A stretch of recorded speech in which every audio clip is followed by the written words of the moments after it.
that's kind of the backdrop for WrestleMania 13 and how we get to where we are on March 13th, 1997 from the Rosemont Horizon in Chicago, Illinois.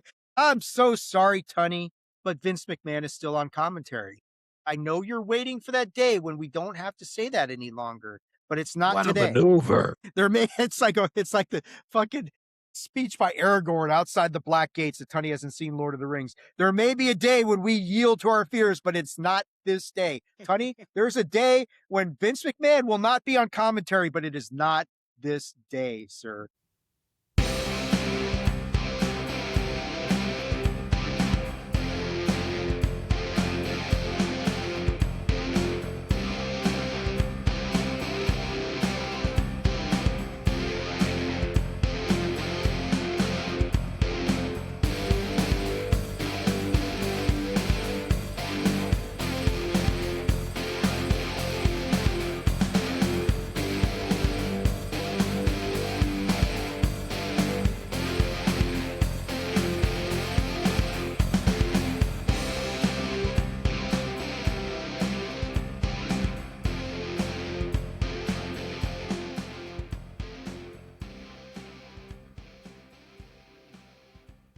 Good afternoon, everybody. Welcome into the Attitude of Aggression Wrestling Podcast. Happy 4th of July weekend. Happy 250th birthday to the United States. Congratulations to the United States men's national team on their way to the Sweet 16 in the World Cup.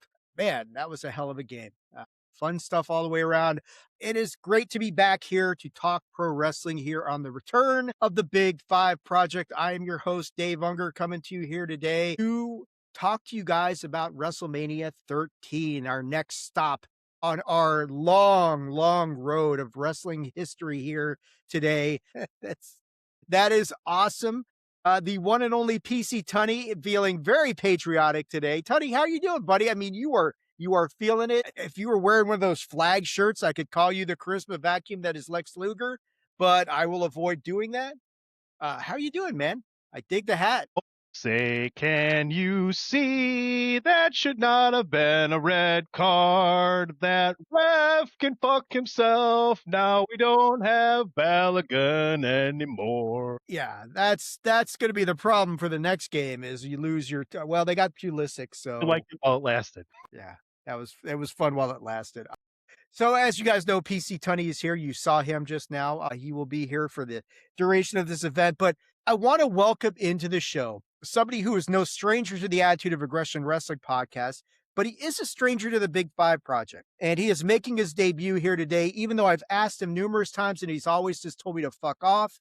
But, he actually decided to show up here today. It is the one and only Christopher Platt, the voice of the Chair Shot, the Mr. Velvet Pipes. The guy's got a lot of different nicknames. I call him one of my true friends. I mean, Chris, you and I have chopped it up for real. New Orleans and LA and all these places in between. Welcome to the Big Five Project, my brother. How are you doing? Brother, we've talked together, we've drank together, we've ate together, we've had a good time together. I consider you one of my true friends as well, man. It's a pleasure to be here. I can't match Tunney with the American hat, but what I do have here is, if you all can see on camera, this is an actual copy of the United States Constitution, because how can you possibly play the game if you don't know the rules? So happy birthday to America. And shout out to the U.S. soccer team too, man. I'm trying to keep my hopes tempered, but they're bringing me in. Like, I watched the game yesterday. They looked phenomenal. That obviously wasn't a red card. We all know that. That's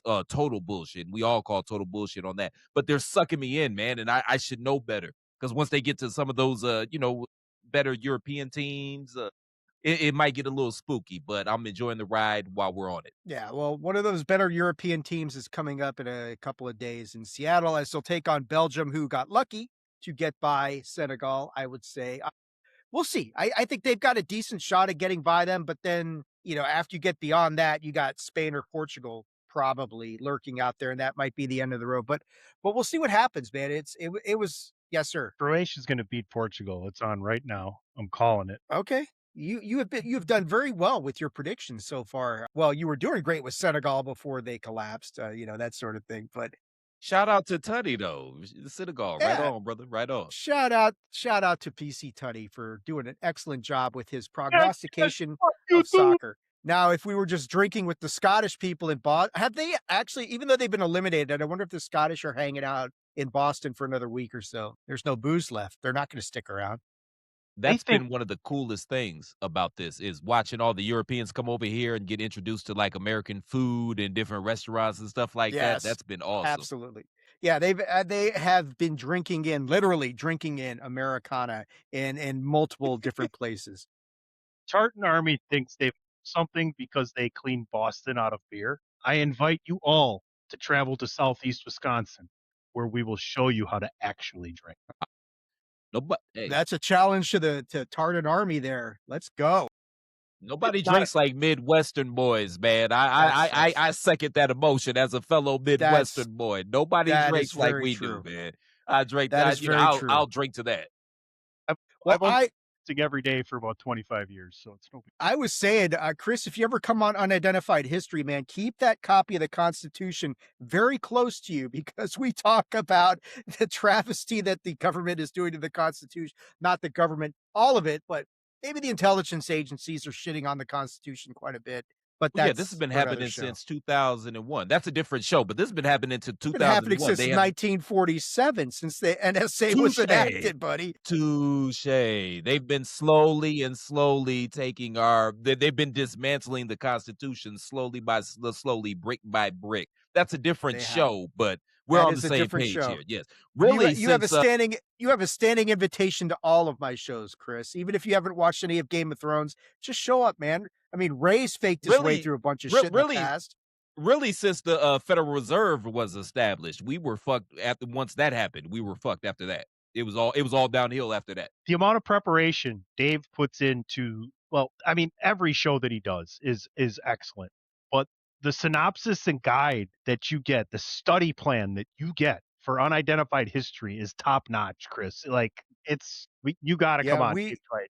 the plan is to do the Roswell episode on Wednesday, July 8th, the 79th anniversary of Roswell. So yeah, I've got a lot of work to do on that one, but we'll see because that's a rabbit hole and a half. But we're not here to talk about Roswell tonight. Wait, Yes, wait, sir. can I just say I apologize, man. Can I just say one thing before we get into the topic? Just real quick. Bob Of Lazar, course. full of Yes. shit, or is he onto something? What do you think?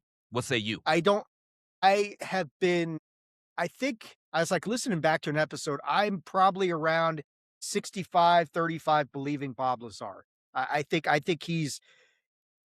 there are issues with what Bob has said as far as his educational background. I know he did not go to MIT. There's some other things, a lot of the physicists will sit there and say he's full of shit, but his story has remained largely consistent for since 89. And, there's been a few little variations and things like that, but Bob has never been one of these guys who went out and sought acclamation. He never went out and sought all the money. It wasn't until recently when S4 came out that he's actually been starting to show up and do podcasts. So I have a tendency to believe Bob for the most part. The majority of me believes him. It's like I said, 65, maybe 70-30, that sort of thing. Do I believe him?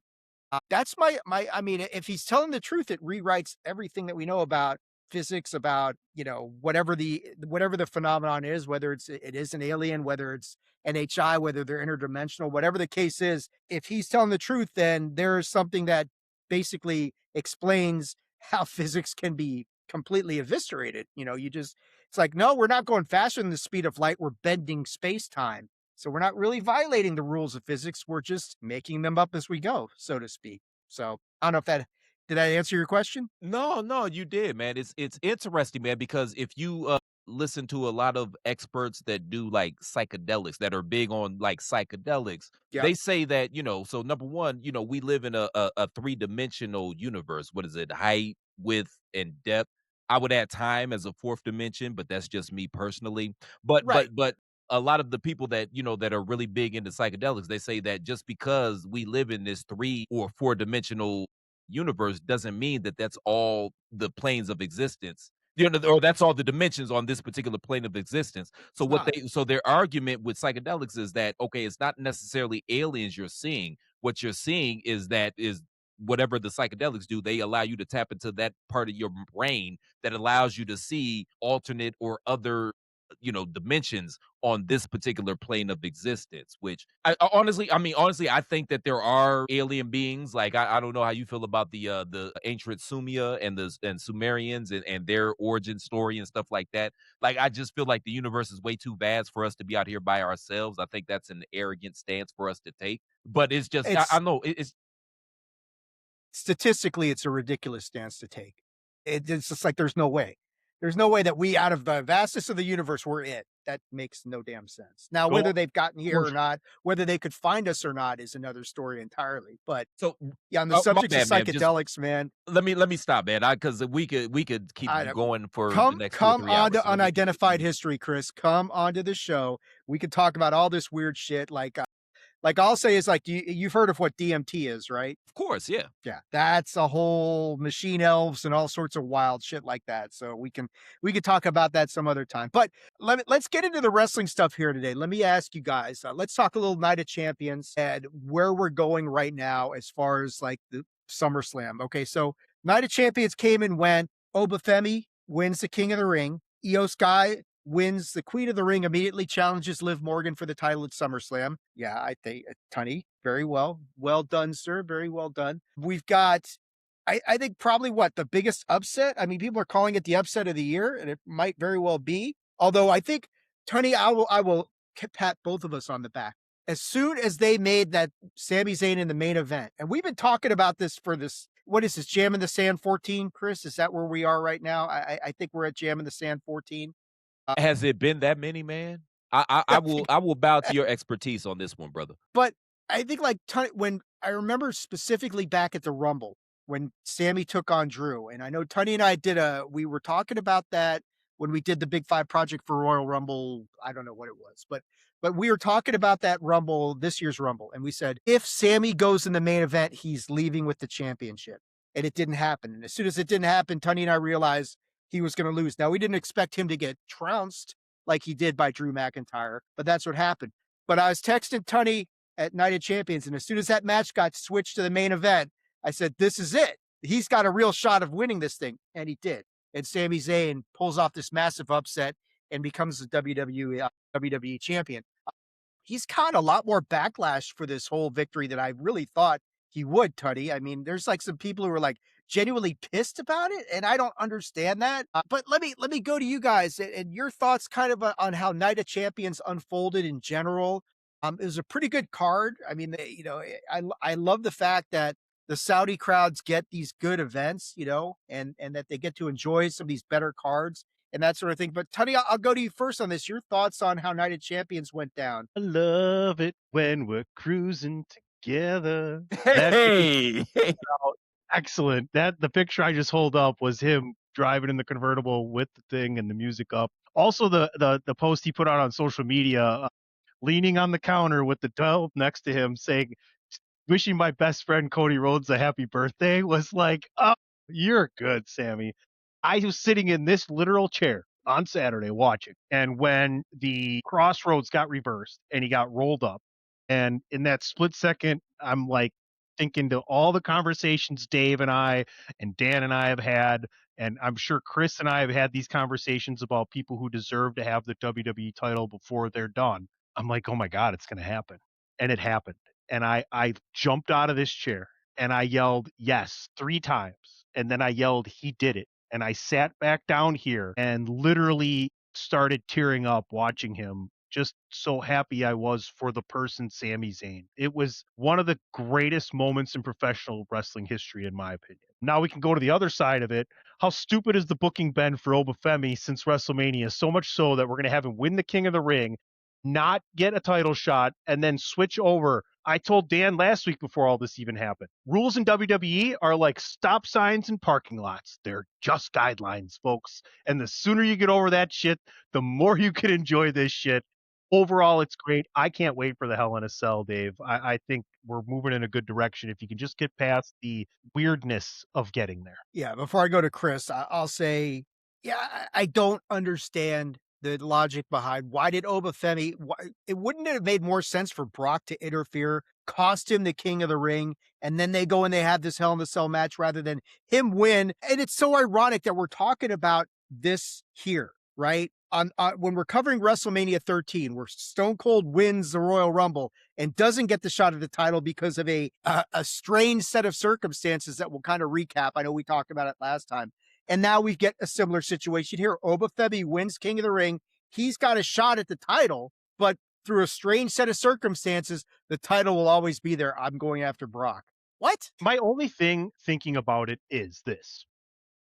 They don't do King of the Ring all the time, right? And at some point, people class themselves out of that tournament, right? So if you, and it's important to have the ruler be a King of the Ring. So if you are Triple H and you're looking at it like, I may never have the opportunity to add that crown to the person who's going to be my 1A for the next close to a decade. I just, that's the only way I can think of why they did it that way, but they've been all over the place on that. I'm going to sit back and let you guys talk for a bit here. I know Chris hasn't jumped in yet, so I don't want to keep interrupting. Chris, jump on in there, man. Your thoughts on Night of Champions, and I mean this whole Obafemi weirdness that they've done here. Brother, I'm the king of interruptions and tangents, so I'm not going to eat your lunch for any of that whatsoever. Just to double back real quick, it was an awesome moment for Sami Zayn. That's cool. I'm glad he got that. I don't know where we go from there, but it was an awesome moment. Overall, the card was really good. I'm glad that y'all brought up the Obafemi thing because I was hoping that you all could explain to me in kayfabe why any of that makes any sense whatsoever. And obviously, you all are on the same page that I'm on as well. Like it number one, it makes him look like an idiot because if we're talking kayfabe, I'm sure Bob Holly thought that he was going to get another shot after that Royal Rumble versus Brock Lesnar. Kofi Kingston had a 6-month reign with the title. He lost to Brock Lesnar in 7 seconds, and he never got another opportunity at the title. Like these things. And then after WrestleMania, CM Punk talked about how, these title shots or opportunities aren't always given, but I stay ready so I don't have to get ready because you never know when one might fall out the sky.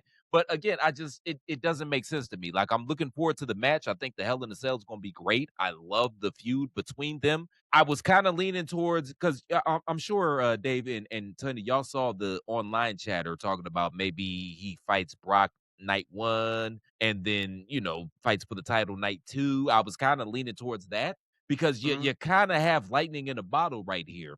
And we're gonna get into this because it's very like you brought up, Dave. It's very similar to the Austin rise. This is very similar. really You is. caught lightning in a bottle. You just kind of got to hold on to it and shoot it to the moon and see what happens. And I feel like they're kind of like doing a lot of start and stops and stutterings with Oba. Like they don't really. Once you have him beat Brock Lesnar the way that he beat Brock Lesnar at WrestleMania, you got to strap the rock. I feel as if you have to strap the rocket onto him and keep it pushing. And now it might turn out like Lex Luger, but it also might turn out like Stone Cold Steve Austin. Like you don't know. But I feel like that's the trajectory. Like that's where that has to go. And none of this makes sense to me, man. And honestly, it low key makes him look like a J bro. It does. He won't. It really Now does. let me say this real quick. Just real quick before you say something.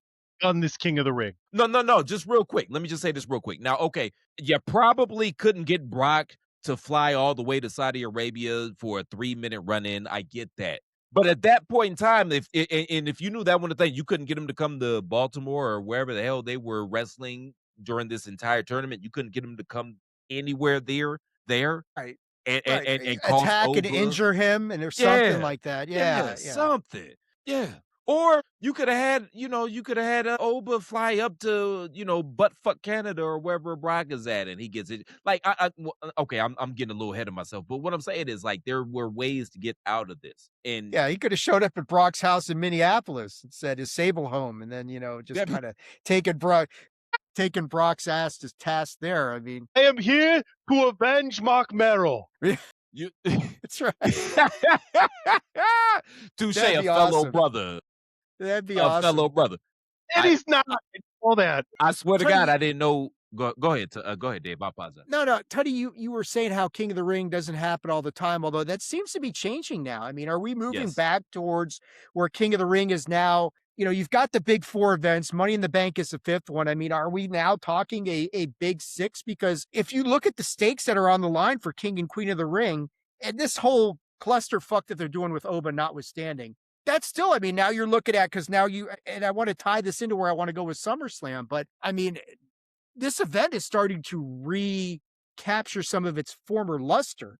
Now, I still think, like we said on what is it, either on Mindless Wrestling Podcast or DWI, the whole thing about should they have more than one match to decide this in one night, and I adamantly think so. But should the King and Queen of the Ring tournament be looked at? And I'm not saying you have to make it their own pay-per-view, but Night of Champions is now starting to kind of, because it's including this, starting to morph into a bigger event. Well, the name becomes stupid. Night of Champions. It should be a night of championship matches. You have enough titles. That's what the name was started for. But the thing is they don't want to do a King of the Ring pay-per-view because they don't want to have to do it every year. Now they've done it for a couple years after they didn't do it for a couple years after they did it for a couple years. They've been doing this the whole time. Bret won back to back, but they didn't win it in back to back years, right? No, what I'm right, and I get what you're saying, but I'm saying if they're going to do this new gimmick where, okay, you've got SummerSlam as 2 nights, right? And they're going to do this gimmick where the winner, the King of the Ring and the Queen of the Ring get to choose. So it's like a mini Rumble.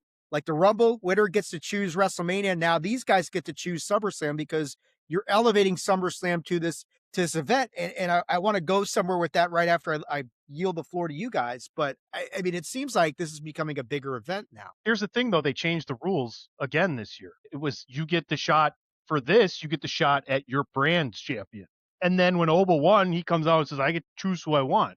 And that's why it's like, you got to just. And that's where I'm coming from, because Dave, I agree with you. I think that they are trying to set this up to be a big deal every single year, but then they step on their own dick by letting Oba say, okay, I can get the title anytime. I'm going to go have this feud with Brock. So, like, I feel bad for Triple H. I'm not the biggest fan of his booking, but I also understand where he's coming from because he's got a lot of masters to serve, and we don't know the ins and outs and all the minutia that goes on behind the scenes. I feel like at his core, Triple H is an old school wrestling fan. Like, he knows what this thing is supposed to look like. And I honestly think at his core, he's trying to put the toothpaste back in the tube to some extent. I just don't know if it's possible in this day and era right now. And I mean, you got to feel kind of, it's weird because like Oba kind of sabotaged his own booking, even though he didn't really, but their creative kind of sabotaged their own booking. It's like, what did you guys just do here? Where I wanted to go though is I want to ask you guys, I'm like looking at the card that's already coming up for SummerSlam, and we know a few matches, right? We know we're going to get Liv versus EO 2, basically this time for the championship. We know we got Oba versus Electric Boogaloo. We know we got Oba taking on Brock, Hell in the Cell match. Now we've got Roman versus Seth, which, Tunney, again, this is something that you've been talking about for a while, and now the way that they got to that is kind of clever. It raises a question. What do we do with Rhea Ripley? Is Stephanie Vecchia ready to come back and challenge her? I don't know, but I'm looking at the card already and I'm thinking to myself, are we at a point now? This will be the second year in a row that, just looking at this on paper, SummerSlam is the better card over WrestleMania. You guys see that as being a problem right now, where SummerSlam is like, it's like almost like WrestleMania is like, well, let's try a couple things out. Okay, we saw how that reacted. Now we're going to fix it at SummerSlam. Like last year where they had Cena take the title from Cody and they realized over the summer, this heel run is a flop. Flipping babyface, you had one of the biggest moments of all of last year when the Titantron changed. Now this year, and I liked most of the card for WrestleMania 42, and that, but for a certain match in AAA that just recently happened, Roman versus Punk probably is the best match of the year. But no, I said but for, silly. Not what's a but for. I don't know, Chris. Let me go to you first on this. I mean, are we looking at a second consecutive year where SummerSlam is going to eclipse? See what I did there? Eclipse WrestleMania with the card. I think that's the plan, Dave. I think this is what happens, and this was one of the reasons why wrestling was never meant to be corporatized. Like, it's one thing for WWE to go public and they had the stock scam and everybody made a gazillion dollars. It's a whole nother entity or a whole nother scenario in which you're owned by the machine and by the beast. You know what I mean? And I think that they are trying to build SummerSlam to be a rival to WrestleMania or to be on the same level of WrestleMania.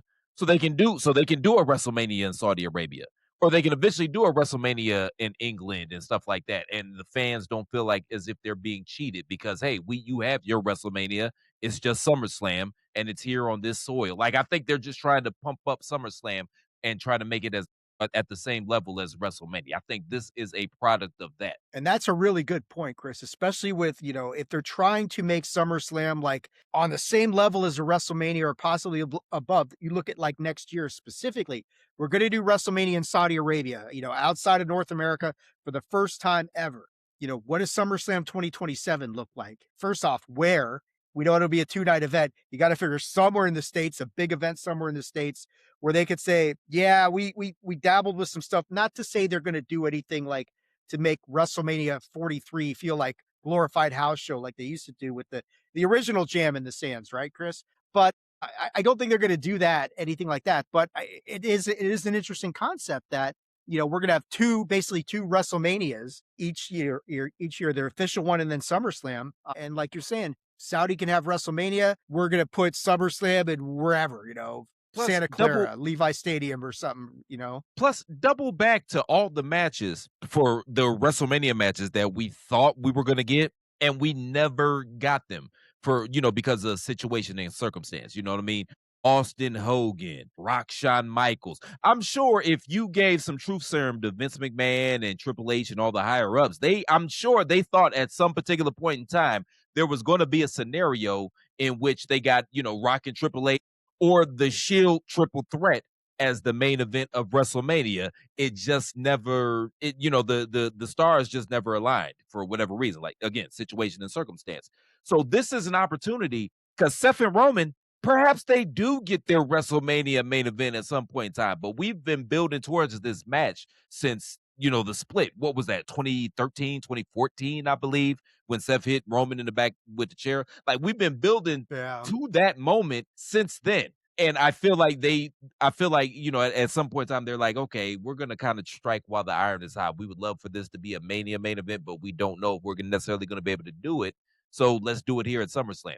Because eventually they're going to have to get back together, right? Like, that eventually that's where this is headed. They're eventually going to reconcile at some point in time. I feel like, before I go to Tunney, like, the thing is, and I think there is that mindset, well, there's always time to do this. And sometimes there's not, things happen and sometimes it never happens. So doing it at SummerSlam at least gets it out there in case that we can't loop around to these guys and get them into WrestleMania. We've got them here right now. Like one of the, like we'll talk about it later on, the Big Five project coming forward, Shawn Michaels and Stone Cold are a real good example of that, right? What we got at WrestleMania 14 was a very badly hurt Shawn Michaels going through the motions to try and pass the belt on to Austin, dealing with all of his demons. But like, people forget, like, after WrestleMania 13, we go to King of the Ring 97. One of the matches on King of the Ring 97 is Shawn versus Austin with a healthy Shawn Michaels. And you get to see exactly what that match could have been. And it's like, so it is cool. Like you're saying, let's get this out there. Let's put this on paper.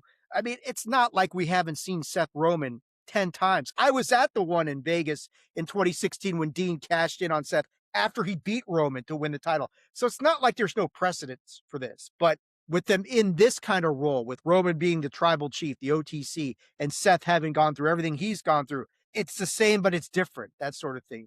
Tunney, let me go to you, man. You can't turn SummerSlam into 2 nights and then treat it as the second best. You have to treat it equally, right? Like, you've already done that with WrestleMania. WrestleMania is WrestleMania, and it's going to do what it's going to do, but you have to ultra energize and supergize, if that's the fucking word, SummerSlam so people buy into the 2-night thing, right? Otherwise, it's just money grab. Look at the card they're putting out there. You know what I mean? And here's the thing. I don't know if I'm jumping the gun on where you're going to go, but Raw's in Chicago on Monday. Sammy's defending against Cody. Punk's going to show up and cost Cody, and we're going to get Cody and Punk without the title at SummerSlam. And I firmly believe they're going to find a way to do Sammy and Chad Gable main event night 1 SummerSlam. Wow. Yeah. Wow. Okay. That's a hot take. Chad's as over as anybody is. Speaking of a beneficiary from the mask versus mask match, nobody, it was not, El Grande Americano, Ludwig, whatever. I have never seen somebody, other than what we're going to talk about tonight, somebody gain as much from losing as Chad Gable did in that mask versus mask match, where he was conciliatory to everybody in Mexico, the entire nation of Mexico, to Lucha Libre everywhere. I mean, I would not be mad to see Chad Gable get that shot, Tunney. That would be cool with me. Yeah. I don't know. I mean, yeah, who does so I guess like looking around at the landscape of stuff, yeah, who does Rhea go up against? Can I ask? Can you put a pin in that for 1 second? Got it. Where it's probably night one main event, but where does Brock versus Oba go in Hell in a Cell? Do you have the balls if you're WWE to put that on the first hour on ESPN? You know They what? put the other one on. They put the first match Hell in a on. I Cell. would. Hell in a I feel Cell. like I feel like It's- they will, which will has to- cheapen it because then we probably can't have blood. Maybe ESPN's like, well, fuck it, man. Let's just get some people in here. But I feel like Yeah. and this is doubling back to what I said earlier, the many masters that you have to serve in wrestling at this particular point in time if you're Paul Levesque. Like, yeah, he's in an unenviable place. I feel like, yeah, that makes sense. Putting that match on ESPN the first hour because ESPN is trying to get a return on their investment as well. So Yeah. I feel like that makes sense. I just feel like it kind of waters down and cheapens the match because you can't really go balls out like you Yeah, would like on, you're saying, right? Because Brock will bleed, and even if they are on ESPN and they tell Brock you can't blade, he's gonna do it anyway. he'll do Because hard Brock way. does Like not give Brock two don't shit. give a fuck. Yeah. Yeah, Yeah. Brock will be like, I didn't blade. I threw my head into this fucking steel thing and busted myself open.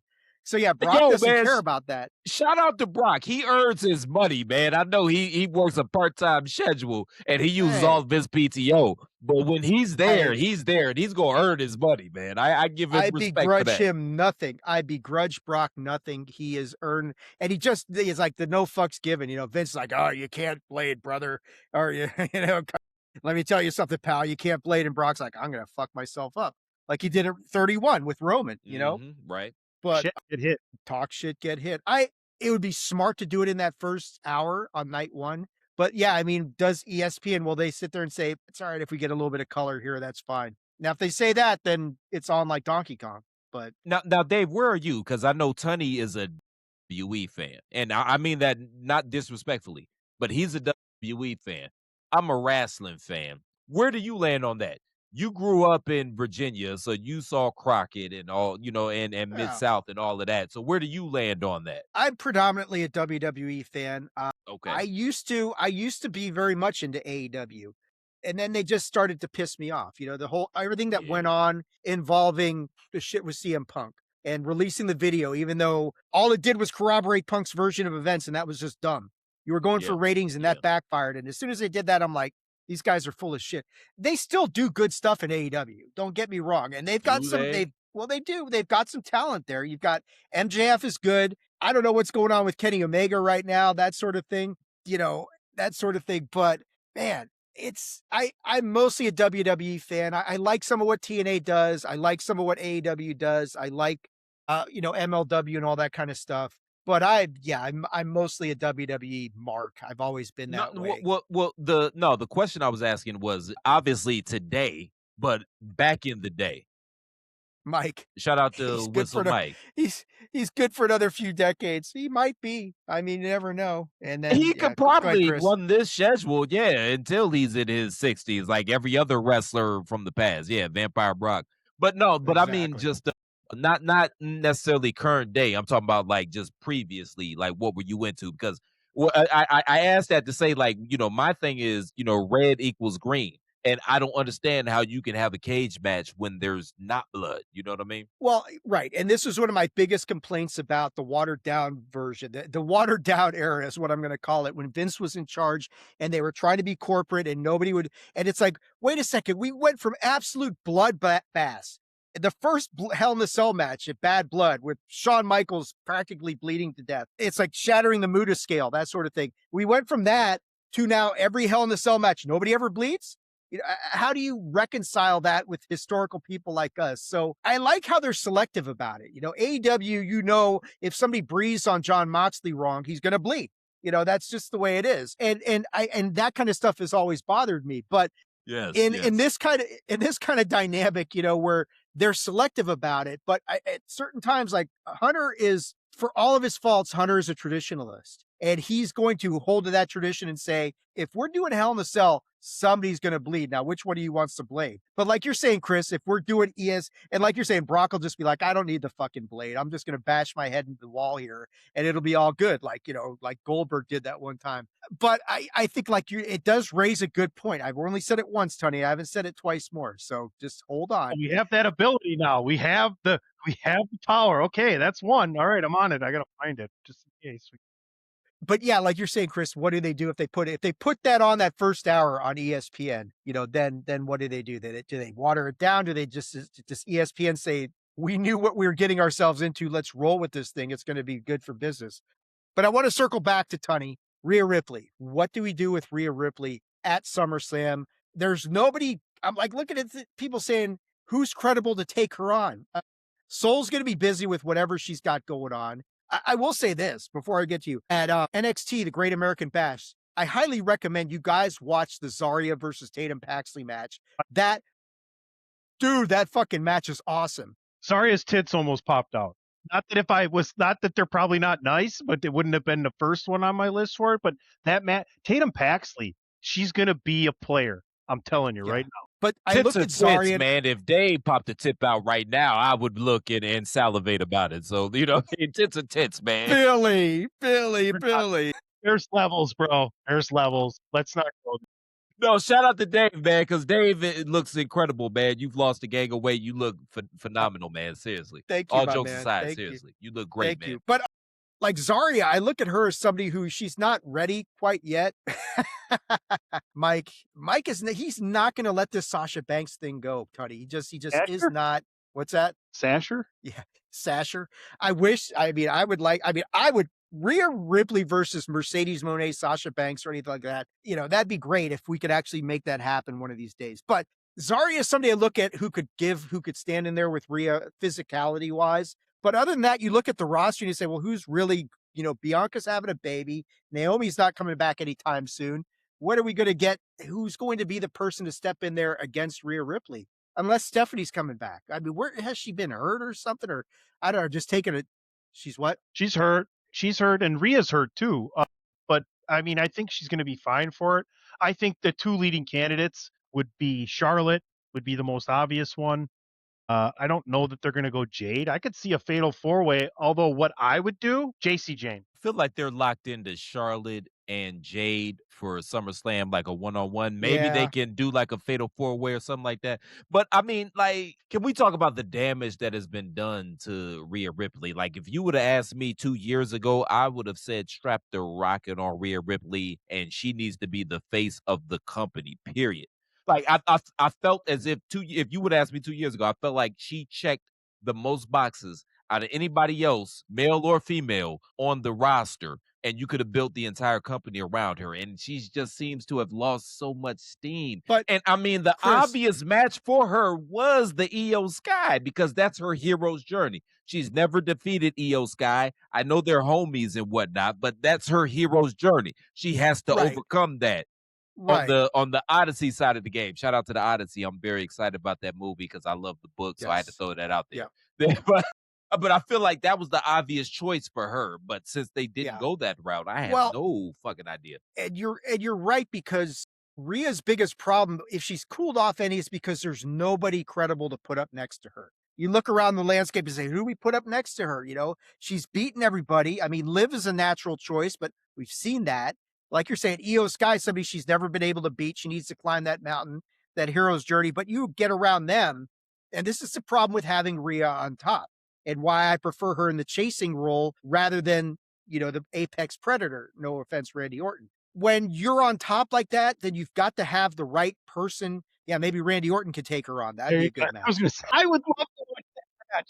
Honest to God, in a different federation where people wrestle everybody, Rhea Ripley versus Randy Orton would be spectacular. Yeah, that's the Lucha Underground main event. Yes, right. There it is. Yeah, it really is. It really is. But I mean, it's like, like Chelsea Green would be somebody, if they did things properly with her, that would be cool to see her break through against Rhea, but we're a ways away from all that.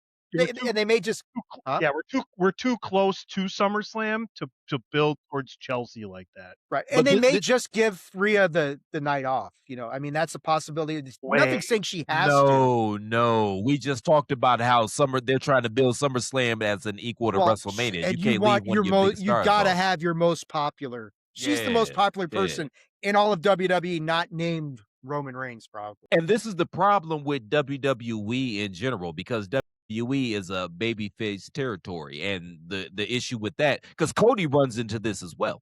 Your babyface is only as hot as your hottest heels, and I mean, the hottest heels they have are the Bloodline, which are heels, but nobody wants to boo them because they're cool. Same thing with Trick Williams. He's technically a heel, but nobody wants to boo him because he's cool as hell, and he's got Lil No, Yachty there with him. Like, that's the problem. How many hot heels does WWE really have at this point in time? And none. that's why the Cody run has been stale, and maybe That's that's why one of they the need to. reasons. That's why they need to flip Cody heel. That's your only option right now. Is you got to turn him. People want to boo him anyway. Flip him heel. it's hard to flip But there's Cody heel. nothing heel about him. You can't heal the handsome guy that is articulate, looks good in a suit, can go out and do press for you. He's got the beautiful black wife, the beautiful mixed race child. Like, he checks all the boxes. He's basically Miz, but he can wrestle as well. And I Well, mean, that's and he that's is a the little mean best. kids, dude. I mean, No Cody shade to the Raheem Miz, Rhodes, man. Cleveland in the Co- house, but you get what I'm saying, though. no, Cody Raheem Rhodes is the best black wrestler in WWE right now. I mean, that's just, that's all there is to it. So, all right. Good conversation, guys. Good stuff all the way around. Let's move into WrestleMania 13 and talk about that. When last we left off, Chris wasn't here, but it was me and Tunney talking Royal Rumble 97. We knew that Stone Cold Steve Austin had finagled his way to a victory over in the Royal Rumble, where he was eliminated, but really wasn't eliminated. Bret Hart threw a temper tantrum, and off we went on this whole tangent into on the road to WrestleMania 13. So let's kind of run through. And I know Wait.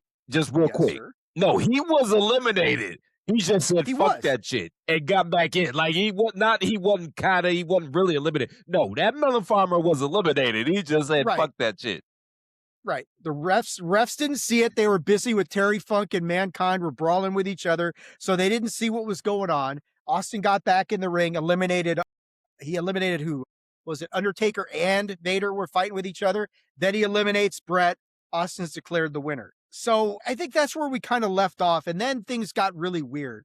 And as much as we're critical of the convoluted booking of how we got from Obafemi having the title shot at SummerSlam to getting rid of it to go after Brock in this Hell in a Cell match, that's baby shit compared to the machinations we go through to get to Bret Hart versus Stone Cold Steve Austin at WrestleMania 13. So let's kind of recap a little bit, just for the people who weren't here last time, and for our good friend Christopher Platt, who wasn't here last time, so that Chris remembers where we are, just to see how convoluted and crazy we can make this shit. Because it's like, wasn't there an easier way to do this, guys? Just, but It's only about to get much worse, Dave. yes, really it is. So we got the main event of WrestleMania 13 would be the Undertaker and Psycho Sid, right? So at In Your House 13, which is in February after the Rumble, Bret Hart last eliminated the Undertaker in a final, they call it a final four match. I guess it was a fatal four-way, that sort of thing, to win the vacant WWE Championship. All right, Bret Hart's on top. He's the champion. It's like, well, okay, that's kind of cool.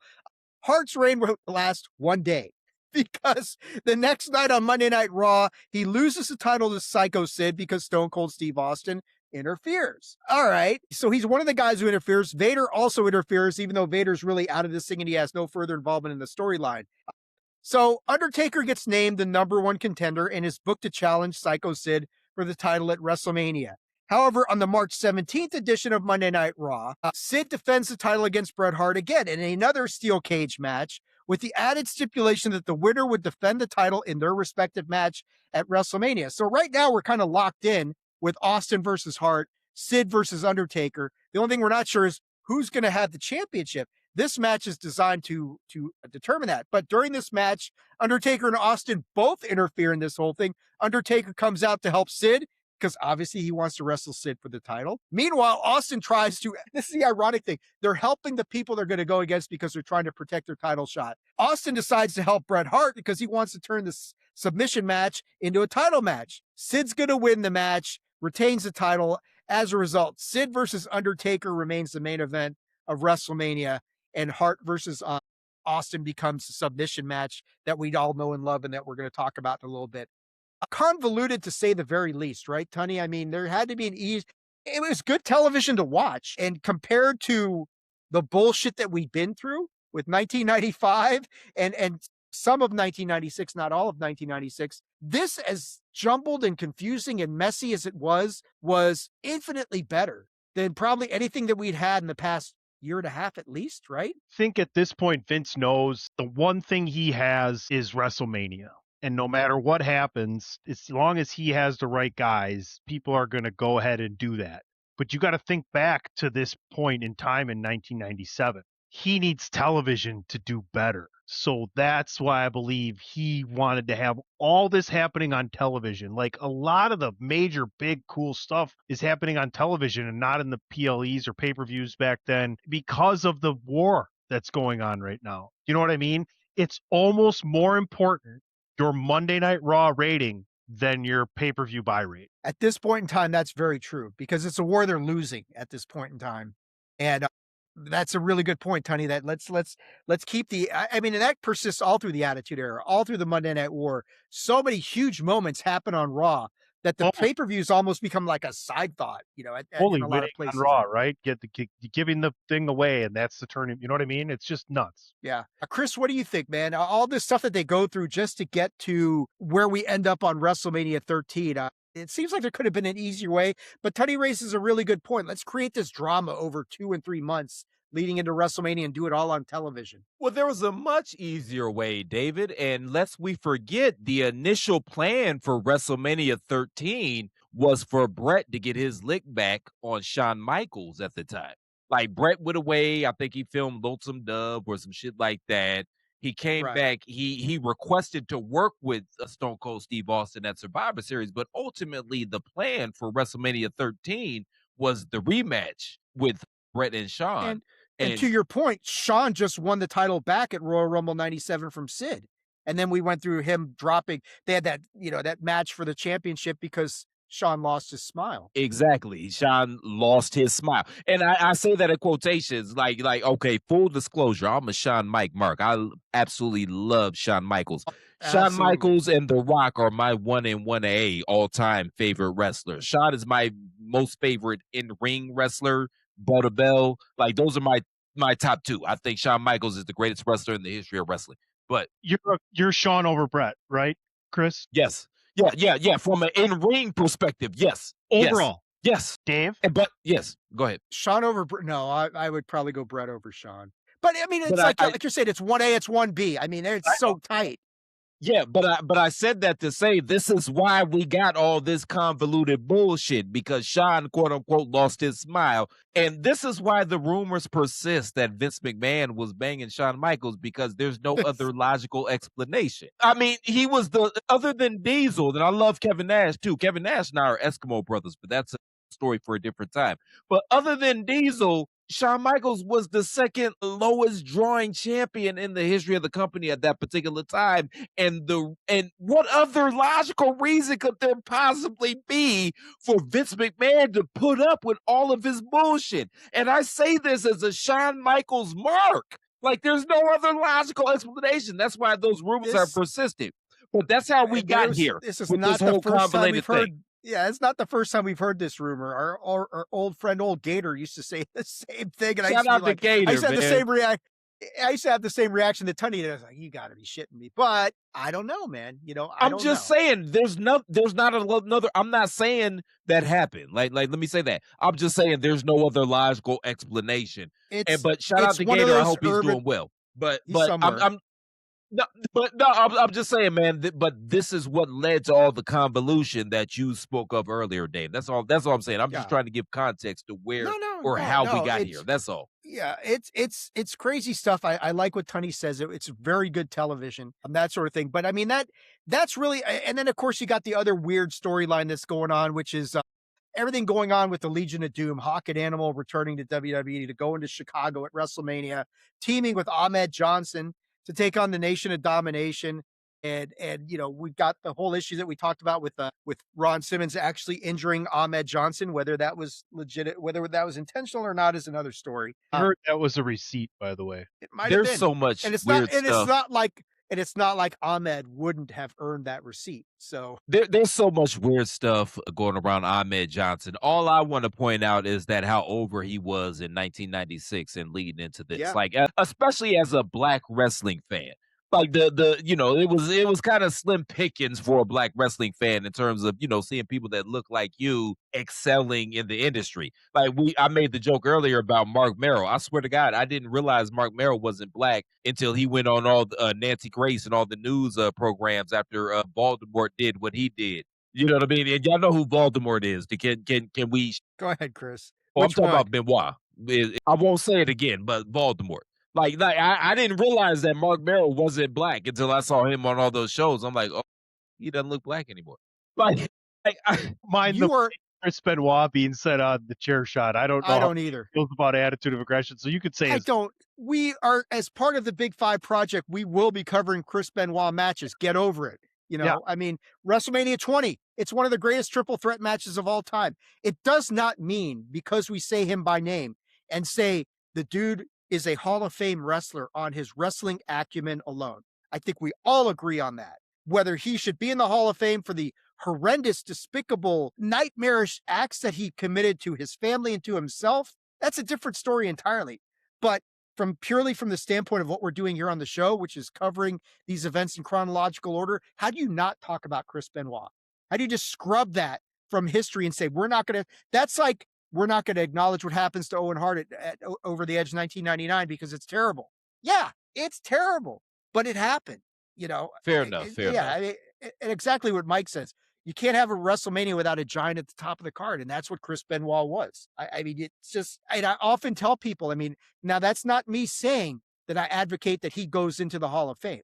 I'm not saying that at all because yes, you have to separate them for certain things, but at the end of the day, you got to look at the whole thing and say, can we really put this guy in the Hall of Fame? No, we can't because of that. Even if his wrestling career alone warrants it, you still can't do it. But No, well you could said, say brother. Chris Benoit here. Yeah. All right, fair Just, enough. Well said, brother. I appreciate that. Thank you. But yeah, the that's the just the way point I I was feel trying to about make, him. but the point I was trying to make that like people forget how over Ahmed Johnson was in this particular time. This is before the bloom came off the rose. That Melon Farmer was over, and I know he's become somewhat of a punchline in recent years, and he certainly hasn't done himself any favors with some of the interviews that he's done throughout the years. But at this particular point in time, that Melon Farmer was over like Rover, man. He really was, and I was excited about him as well. Yeah. Yeah, absolutely. So that's kind of the backdrop for WrestleMania 13 and how we get to where we are on March 13th, 1997 from the Rosemont Horizon in Chicago, Illinois. I'm so sorry, Tunney, but Vince McMahon is still on commentary. I know you're waiting for that day when we don't have to say that any longer, but it's not What a today. maneuver. It's like the fucking speech by Aragorn outside the Black Gates that Tunney hasn't seen Lord of the Rings. There may be a day when we yield to our fears, but it's not this day. Tunney, there's a day when Vince McMahon will not be on commentary, but it is not this day, sir, because it's Vince McMahon, it's Jerry Lawler, it's JR on commentary. So at least you got 2 out of the 3, Yeah, and then like as much as I love Sean, like we get his ass on commentary too, where all he does is just go into business against Bret the whole time. Wow. Maybe you should sign David, his son, to take this full circle. That's Jesus Christ, wrestling by I want to talk about Mike is. I like Mike. He's a good dude. Thanks for tuning in, Mike.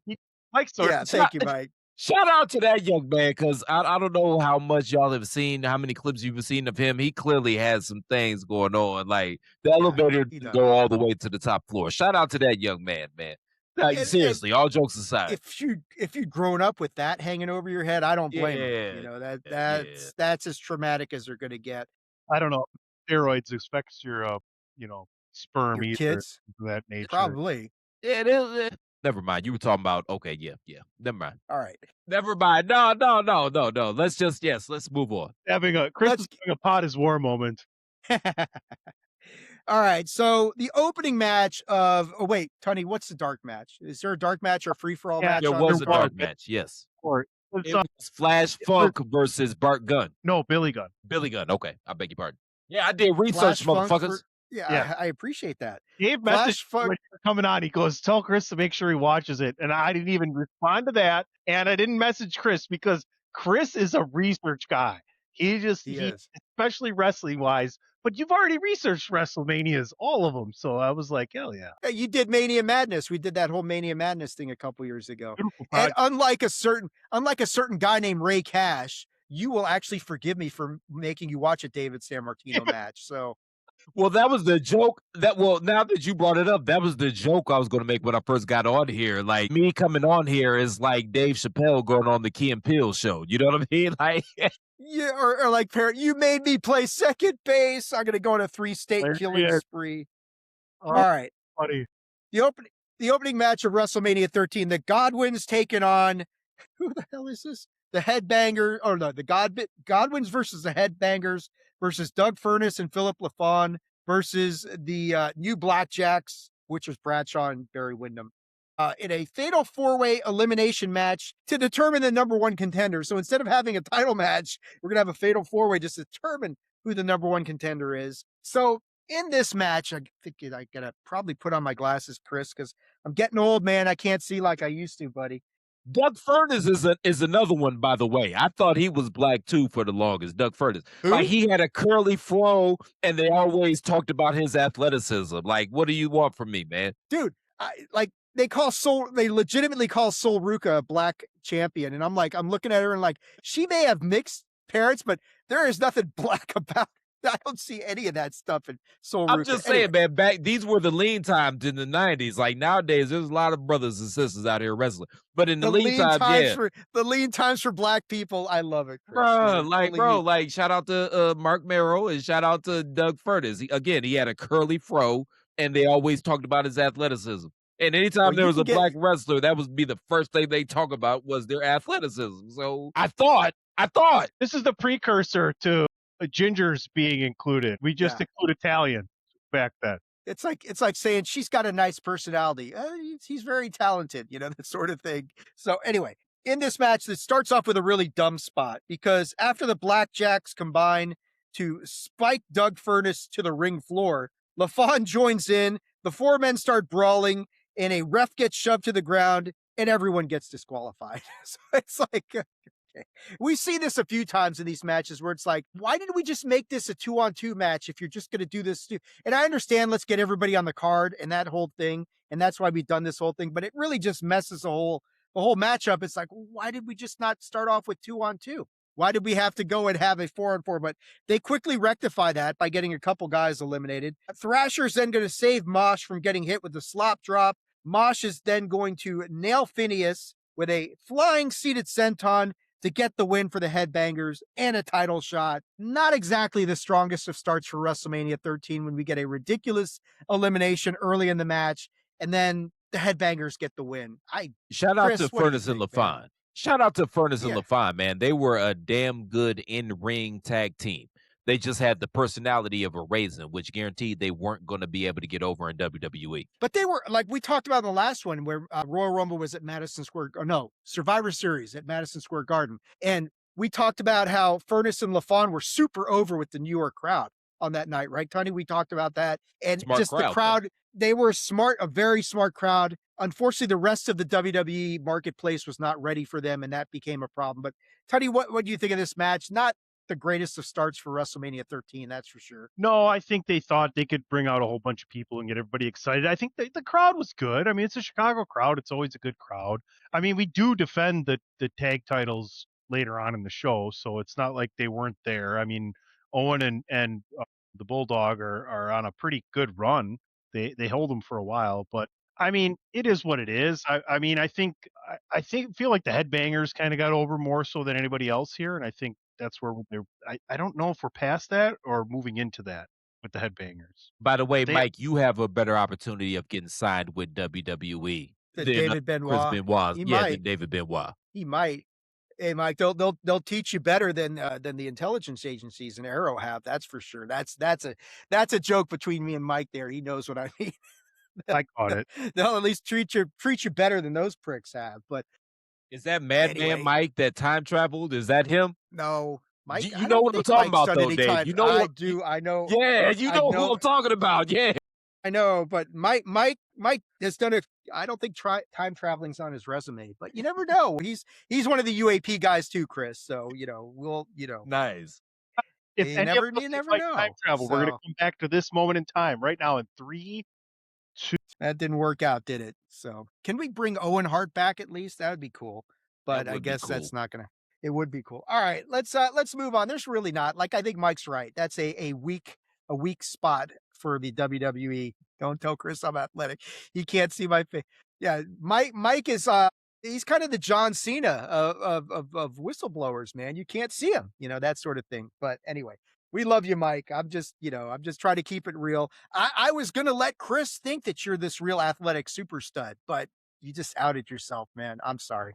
But anyway, on we go. Let's talk about the next match on this card. The Sultan with the Iron Sheik and Bob Backlund. Now, make this make sense, right? How in the world did the Iron Sheik and Bob Backlund get on the same page? It's like, wait, didn't the Sheik cause Backlund to submit in 83 and lose the championship? And all right, versus Rocky Maivia for the Intercontinental Championship. The fuck you, Hulk Hogan, is all I remember about the Iron Sheik in this match. But I'm surprised. Vince had to really probably rein him in during this match to not say "fuck you, Hulk Hogan," given the state of everything going on with WWE and WCW at this point in time. But go ahead, Chris. You look like you want to. Before we even get to this match, it looks like you want to say something. Well, first and foremost, man, at this point in time, Sheiky needed his medicine, so he wasn't going to do anything to fuck up his payday, so Sheiky could get his medicine after the match. R.I.P. Number two, the funniest thing about this match to me is that they showed Rocky Johnson in the crowd, the Rock's dad, but they also showed Tony Atlas. So then at the end of the match, when Rocky was getting jumped on by the Sultan and the Sheik and everything, obviously Rocky's going to jump in the ring. But Tony didn't jump in the ring too, and y'all were tag team champions back in the day? They apparently had a lot of heat with each other, from what I Yeah, in real understand. life, yes. In real life, Yeah, yes. But I'm talking about kayfabe, you know? Yeah, for all we know, Tony was supposed to jump in there, and he's like, "Fuck that melon farmer," as Christopher Platt would say. I'm just going to let him get his ass kicked. All right, the match itself, I love this. They get all these because having Vince on commentary isn't enough for Tunney. We got to get some cameo spots, some guests on commentary, and of course we get the Honky Tonk Man on commentary. He's the longest reigning Intercontinental Champion at this point in time. And yeah, like you say, Chris, Lou Albano, Arnold Skolland, and Tony Atlas are all in the crowd at ringside. So it's just like the whole history of these fuckers are all there at ringside. Arnold Skolland, Bob Backlund's manager, the one who threw in the towel so that the Iron Sheik could win the championship. Like this is just batshit crazy here. It's an okay match, but it has a typical Vince bullshit finish because we get a distraction by the Sheik that prevents Rocky from winning with a nice flying body press. Rocky's then going to survive a pile driver and a thrust kick. It will eventually beat the Sultan with the second most dangerous move in pro wrestling, Tunney. We know what the most dangerous move in pro wrestling is. This is the second most dangerous move, the roll-ups. This small package, Paul Smackage, is the most dangerous move in pro wrestling. The roll-up's the second most dangerous move. And that's what Rocky uses to win this match. Sami Zayn. Roll up. Well, I don't know. Was it a roll-up or it was a kind of a victory roll sort of thing, right? All right. It was because he reversed the sunset flip. I'm being a nerd. Pin, I'm didn't he? sorry. I'm being a nerd. You're right. You're right. You're right. I like this. I wonder if Hacksaw drove Sheik to this match like he used to in 87. I don't know, man. There was a lot of people who looked like they were high at ringside. Whoever booked this match was probably imbibing a little bit of whatever Hacksaw and the Sheik he had. You know what's hilarious? Whoever had the gimmicks drove Sheiky, baby, to the arena that evening. No. But you know what's hilarious? We talk about all the people that never won the championship that should have. Hacksaw was in line to win a championship and didn't hold kayfabe and rolled the Sheik and got punished for it. Yeah. Yeah. I mean, what did Hacksaw? His biggest claim to fame in WWE is what? King of the Ring? No, he won That's the it? first Yeah. Royal Rumble. But he Won the first Rumble. Yeah, yeah. You're right. Won the first Rumble. He wins the United States Championship when he goes to WCW, if I remember correctly, right? Doesn't he? He did. Yeah. He So, did. He did. but we get this whole thing post-match, though. It gets good, though. The match gets much better after the match is over. Rocky Johnson saves his son from the camel clutch, and then Rocky saves his dad from a 3-on-1 beatdown. You got to say that was a very cool WrestleMania moment. Whatever you want to think about the cluster fuckery, that's like cussipus. Cuddy made up the word cussipus a few episodes back, and now I'm throwing cluster fuckery in there. So whatever you want to think about it, seeing Rocky Maivia, The Rock, with his dad at the end of this whole thing, that is a WrestleMania moment. I'm not saying it's Liz and Macho or anything close to that, or Eddie and Chris Benoit or anything like that. But it is a WrestleMania moment, seeing this father and son dynamic like that. I really dug that. Tony, let me go to you first on this one. Your thoughts on this match? The Rock retains the Intercontinental Championship, has a cool moment with his dad, and there you go. This was a much better match than the first one, that's for sure. I love the dad and son moment, right? Like it reminds me of Griffey's, the James right now. It's just a really cool thing. The fact that you get to see that kind of thing being passed on. I mean, we're about to see Rock turn in a different direction, but it was fun. I think it just shows how important The Rock was and how all these legends knew they wanted to be involved in this. Like a lot of these guys just could say no, but they knew it's Rocky's son and it's Dwayne, and they know how charismatic Dwayne is. These guys already all know how great he's going to be. That's what I take away from all these people being involved. That's a lot of Hall of Famers. Yeah, everybody wanted to be at ringside for it. I don't know, Chris, what did you think? I mean, there's signs that it's there under the surface, but you could say that with almost everybody in the WWF at this point in time. They've all got signs of greatness. They're just the wrong gimmick. Rock having that hairdo that he had at this point in time, Triple H being a polo player, that sort of crap. The more The Rock lost his hair, the greater he got. That's true.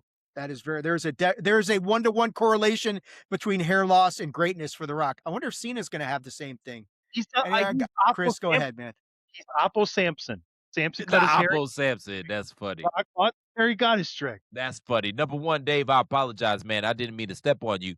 But to back up what Tunney said, bro, they were there for a payday and another pop.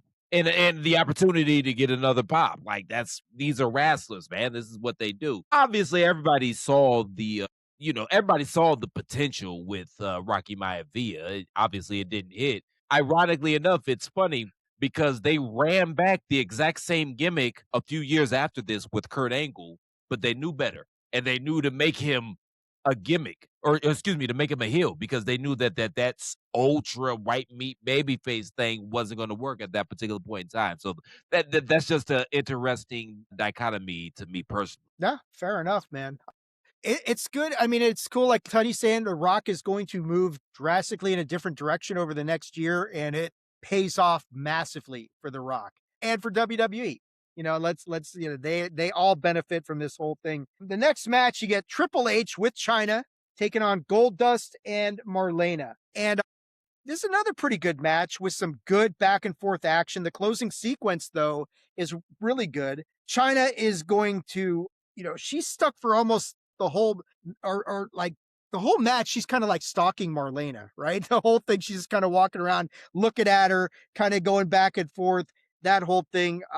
And near the end, she moves towards Marlena. Goldust has Hunter hooked up for the curtain call, but he abandons this to lift Marlena onto the apron and get her out of harm's way, get her away from Chyna. Hunter's then going to hit Goldust with a knee to the back, knocking him into Marlena, who sends her flying into Chyna's waiting arms. And there's some big arms. Chyna bear hugs and ragdolls Marlena into fucking oblivion. Meanwhile, this was like Hunter at the end of the Naked Gun when Ricardo Montalban has Priscilla Presley, and it's clearly a doll, and he's doing all of that. Like it's literally like that. It really is, except Marlena wasn't a doll yet. But anyway, Hunter hits the pedigree, gets the win. and leaves a despondent Goldust to care for a badly injured Marlena. Because, like, yeah, like you're saying, Chris, when she gets launched into China's arms and China just wraps those big arms around her and just like literally ragdolls her from one end to the next. And it's like, but yeah, exactly, man. But like Chris described it perfectly, it looked fake how easily she just ragdolled her everywhere in this whole thing. But it's a pretty good match. Goldust gets the victory here. Marlena is shattered in a million pieces at the end of this, so Goldust has to tend to her. And you know, we're not at DX yet, but all the pieces are right there. And this is basically DX being formed in front of our very eyes as Hunter gets the win here. Chris, I go to you, man. Your thoughts on this match? And you know, I know we talked about the China Marlena dynamic, which was fun, but what do you think of this thing? No, this wasn't a bad match at all, man. And shout out to Dustin Rhodes. I was a fan of him back in his WCW days when he was the natural. The only like he could always wrestle when the bell rang. The only problem was his whole personality was Dusty's son. So then when he got to WWE with the Gold Dust gimmick, and say what you want about it at the time, did it age well? Probably not. But at that time, like we can't just go back and retroactively judge all history because, shit changes. You know what I mean? We get smarter and whatever. But at that time, it really gave him something to sink his teeth into, and he really went all out into it, and he became a really reviled heel, for better or worse. But it gave him something to latch on to, as opposed to in WCW where he was just Dusty Rhodes kid that was having good matches. So he really sunk his teeth into it or put his lips onto it, depending on what angle we're talking about here. but no, overall, yeah, like this match, going back and watching it, man, like this match was pretty good. And Triple H, nobody has ever questioned Triple H's in-ring ability, but yeah, this was a pretty good match. Like out of the entire card, I said it was a 1.5 match show. This might have been the other. This was the only other match that you could say, okay, that was good. Yeah, I agree with you. I like this match a lot. It's not the classic we're going to get later on, but it's certainly a good match. Sonny, do you agree with that? You like this match? Did it hit for you okay? But yeah, I mean, you have two guys that love the wrestling business out there, right? The funny thing I was thinking about and then when Chris, we were talking pre-show about this facetiously about doing this show and how many good matches there were and stuff, and this was a good match. The thing I think about whenever China comes up is just it's weird, but before her time because there was no one there for her to have a women's division with. Do you know what I mean? Like if she could have come or could you imagine if she was the reigning champion when the four horsewomen came up to the main roster? Could you imagine if she was the reigning champion 5 years ago when we started getting Io and Asuka and Rhea and everybody else that's Liv and now and Yeah. Vicar and everybody We else? talk about a credible challenger for Rhea. China would have been I perfect. mean, right? So, I mean, it's interesting. I just think about that. But as far as the match goes and everything else, like everybody's there to play ball. You know what I mean? And that's why it's a good match. Can I Yeah. give you a little pushback, Tunney, or respectfully? If China came along today, Almost she'd pissed be off. Ask me, bro. Why don't you just come at me? Huh? all right. I'm coming at you, Melon Farmer. She'd be Jade Cargill. She has the look, she has all the intangibles, but the IWC would shit on her because she's not the best wrestler in the world. Yeah, I mean, But if she she gets didn't. more reps doing it, like she didn't get no reps, Well, right? yeah. To play devil's advocate, Chris, was it because of like Tony's saying this is almost a circular argument? Is Would they shit on her because she's not the best wrestler in the world because she had nobody to work with at this point in time? Whereas nowadays, it might not be different. I mean, she would have people like Rhea, like Io, like Tiffany Stratton, for instance, or Zarya, Sol Ruka, Becky Lynch, all these other people to work on that may have helped her get her game a little bit more well-rounded. Whereas we're still a ways away from Trish and Lita coming in. I mean, she's gonna like mollywop fucking Ivory at WrestleMania in a couple years in like just a joke of a match, that sort of. It's so bad for her that Vince is like, I gotta get her in there with Jericho and some of these other dudes and have her slam Mark Henry in the Royal Rumble and that sort of shit because nothing else is believable. But that's my But yeah, point, though. China, like, Like she, It is. but that's my point though. Like she ended up working with the dudes, and to a man, they all say she was the drizzling shits. And I don't mean that disrespectfully to China, like R.I.P. Like I don't mean that disrespectfully Yeah. whatsoever. But that's what I'm saying. Like even they had to work her with the dudes, and at that point in time, before we here on this continent were taking women's wrestling seriously. That what other way? What other? What? Where was there a better way for her to learn how to wrestle? And the guys, to a man, all say she was the shits as well. That's why I draw the Jade Cargill comparisons. Well, like Mike's saying, all eyes were on China during this match, and a lot of because I mean, she didn't get that ninth wonder of the world moniker for nothing. There was nobody had seen anything like her on a stage this grand at this point in time. Like, who is this? And like, yeah, steroids are bad, especially for women, but still, it's like you look at her and say, who is this? The Amazonian and all that sort of thing. But it's all a question of transition, right? We're moving from one era to the next. And there's a lot of these sort of like the intro to WrestleMania 13, which I didn't talk about at the beginning, which I probably should have, showed all these scenes of like violence and different than the first 12 WrestleManias, like the lead ins to them were pretty bright and airy and just kind of like, fluffy pillows and My Little Pony sort of shit going on. And it was a different vibe. Whereas the intro to WrestleMania 13 was very much in your face, very Attitude Era-esque, even though we're not quite there yet. But you could clearly see that Vince was going in a certain direction. And he highlights it at the beginning of WrestleMania 13, which we should have mentioned earlier. But there's still so many pieces that are still moving that he doesn't have all of them into place, which is evidenced by they had 3,000 unsold tickets like a week out from this event. And I mean, eventually they get 18, 19,000 people at the Rosemont Horizon. How many of those did they give away? Does it really matter? But you could still see like the buy rate for this, I think at the end, we'll talk about the end, is like 270,000 or something. And like a year later for WrestleMania 14, it's like 750. So was it? Let me look that up because I thought they had got to 300,000 pay-per-view. Let me look it up. Y'all talk amongst yourselves because I thought I saw that. Here's the thing is, you got Mike Tyson coming in next year though, too, right? That's a whole different thing. Hey, Tunney, Mike's got a question for you here. Yeah. Are you in a sauna? That's a hell of a place to live stream. In a sauna? No. I used to make that joke too, Mike, that Tunney looks like he's in his top room, but I used to make that joke as well with the wood paneling and all of that shit. I get it. No, I'm in the upper level. I'm in the commissioner's nest. So we got all wood walls and ceilings going up in a triangular kind of fashion. But yeah. See how it is, Mike. Tunney's got levels to his mansion. So, Sure. I don't even know where the fuck I was going anymore, but thanks, Mike.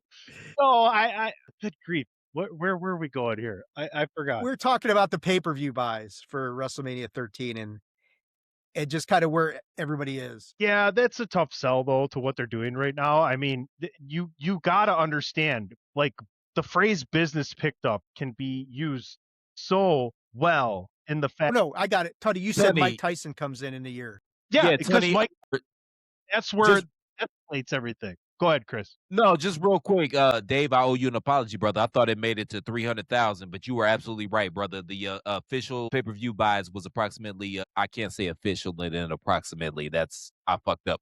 But anyway, it's 237,000. So yeah, you were right, brother. That's horribly low. But a year from now, they're going to get $750,000. So that shows you the upward trajectory of where we're going. 60% of the time, it works all the time. 60% of the time. The hilarious thing I looked at today was the poster, and it's WrestleMania, and the theme is heat underneath it. And they're in Chicago, and it's March, and it was a high of 42 that day. I looked it up. I looked up what the weather was. It was hot in the Rosemont, brother. Sure it was. Yeah, sure it was. Anyway, let's keep matriculating down the field, as Hank Stram used to say, and kind of move on with this. None of this Harry High School bullshit.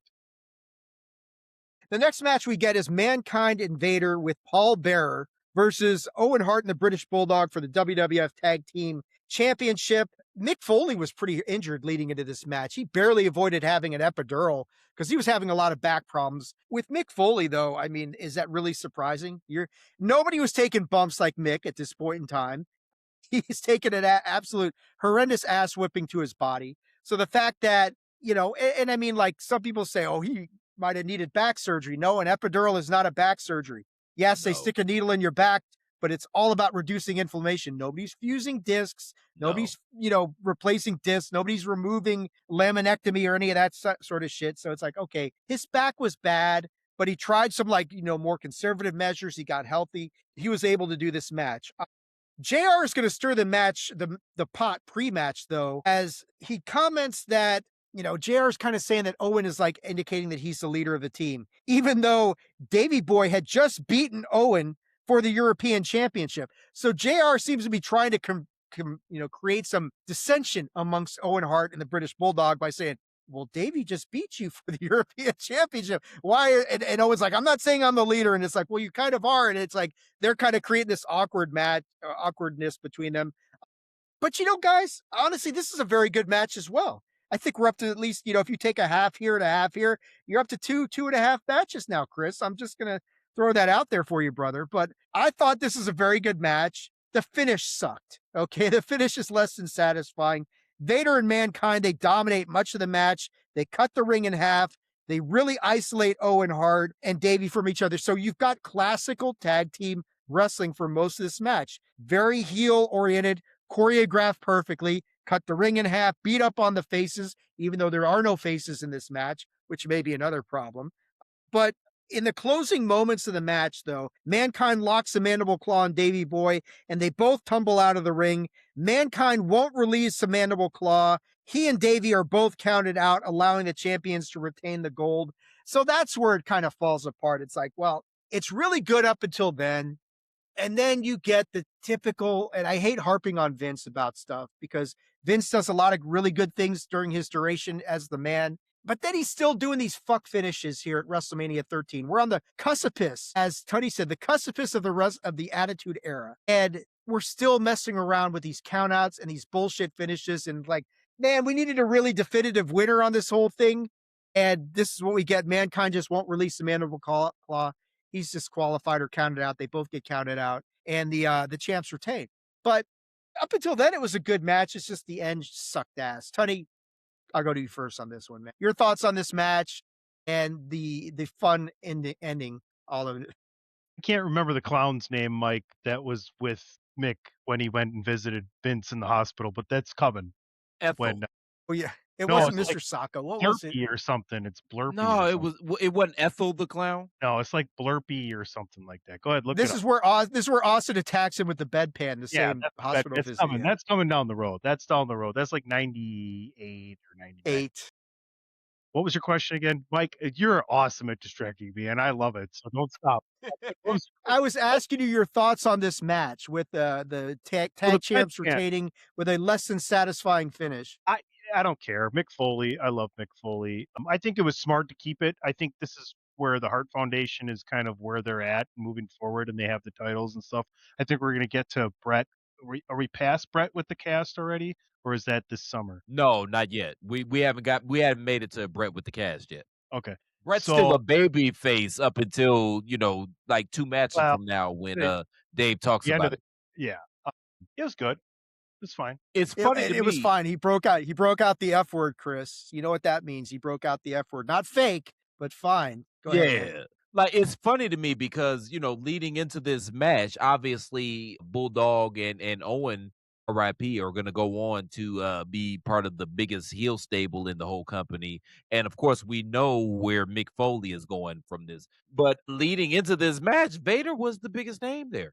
And maybe that's me not necessarily being a WWE guy, just being a more of a pro wrestling guy. And that's no disrespect to anybody. But Vader was a main eventer in every other territory he was in other than WWF. And he came into WWF on top.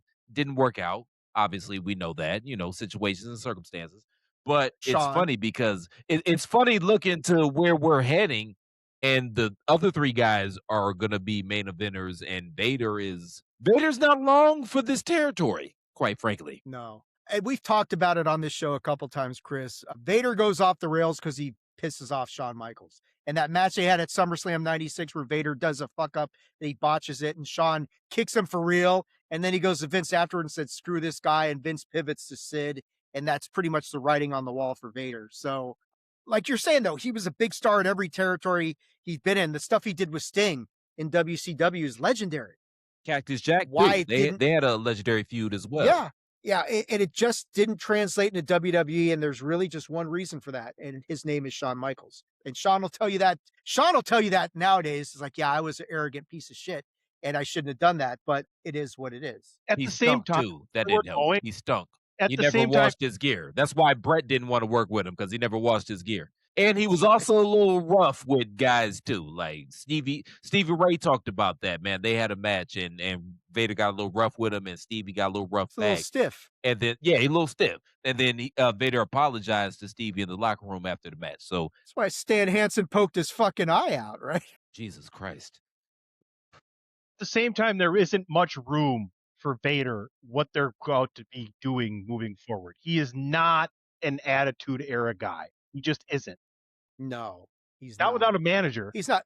And they're going to get a really big show coming in, during the Well, Attitude Era that oh. is much better than. No. The replacement for Vader is Kane, the Mask. Well, That's yeah. No, that's the true. replacement for Vader was Sid, man. Go read. Maybe, Go yeah. read up on your history, bro. Okay, fair enough. Sorry. Speaking of history, Sorry, that felt really old school. Pot is where I didn't mean to come at you like that tonight, man. I'm Well, sorry. come on, man. It's you and I, man. It's all good. All Yeah, you know I'm Okay. not at least tripping he on didn't that. call you. He didn't call you a bitch this time. That's progress. Exactly. So, Yes, this is progress. Thank you, Dave. Like fuck you, like 12 times in a row. I think. Yeah, no, Yeah. no. I'm not. Yeah, I'm not tripping on that, man. It's all good. All right, sorry. Speaking of history, let's talk some history. The next match is, of course, I think universally, guys, right? And I don't think you guys will disagree with me. There's 3 to 5. No, wrong one. This one. He's taken too many chair shots, Mike. That we can't chair shot Tunney anymore. So No, he's taking too many shotguns and cake stands. all right.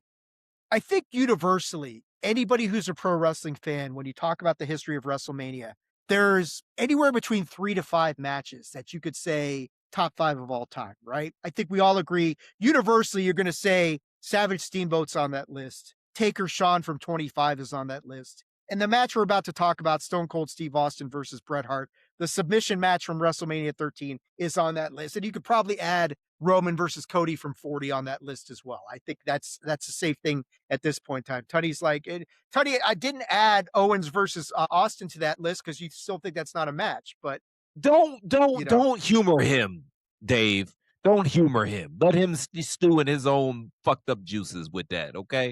Please. But He's still all that kayfabing. He's kayfabing on that. Yeah. No- All that no- aside, No selling. we could all agree this match we're about to discuss is one of the top 3 of all time at WrestleMania, gentlemen. I think we could all agree on that. Top 3 most important. It's the most important WWF match since Hogan Andre. That's a good point. Tony, you agree with that statement? I agree. I agree with the vicinity we're living in. I got you. I don't. What the fuck are you talking about? I can't like just drop it. You can't. It's not in my top 3. I don't want to get any heat right now. I just want to move on. Wait. I'm not Awesome. talking about okay, maybe Dave and I are saying 2 different things. I'm not gonna put words in Dave's mouth. He's a lawyer, for Christ's sakes. He knows how to talk. But I mean, I'm talking about in terms of historical relevance. It's the most important WWF match, at least since Hogan Andre. And I don't even think that's debatable. There's a very good argument for that. Yeah. Okay. That's fair enough. I mean, there's a lot of stuff that happens in this match that it's so iconic in so many different ways, and it blends. This is the springboard for the Attitude Era in this match right here. I don't think we can dispute that whatever you want to think about where you're going to put it, this match has everything that is the Attitude Era rolled into however long this lasts, 20 minutes or whatever it is, or 17 minutes or whatever it is. It is a submission match between Stone Cold Steve Austin and Bret Hart. Tony's going to look up how long did this match go. 22:05. And it's awesome for all of it. Ken Shamrock is the special guest referee. Now, something I discovered learning, doing the research in this that I did not know is that Ken Shamrock was slated to sign with New Japan Pro Wrestling right before he did this, but they never put pen to paper and they never worked out all the details with NJPW. And, if you've got just kind of a gentleman's agreement, Vince is going to swoop in and snag your ass. And that is exactly what Vince McMahon did. He swooped in, he grabbed Ken Shamrock from NJPW. He was gonna get, I think he was gonna fight Shinya Hashimoto for the IWGP Heavyweight crown at the Tokyo Dome in April. That was the plan. That doesn't happen because Vince signed. What's up? Oh, What was bless the you. guy's Thank name? you. Yeah, what was the guy's name? Really? You're gonna make me say it again. Shinya Hashimoto. Bless you. Gesundheit. Yeah. You do, and you'll clean it up. But Vince, this is important though, because Vince signs Ken Shamrock. Ken Shamrock, former UFC champion. In this era where WWE is trying to transition from this new generation bullshit to where we're going with the Attitude Era, Ken Shamrock is huge as far as this whole transition goes. And, it adds a level of credibility to what he's trying to do. It adds a level of toughness. We're not talking about guys wearing polka dots or Duke the Dumpster Drozy or any of this other shit going on.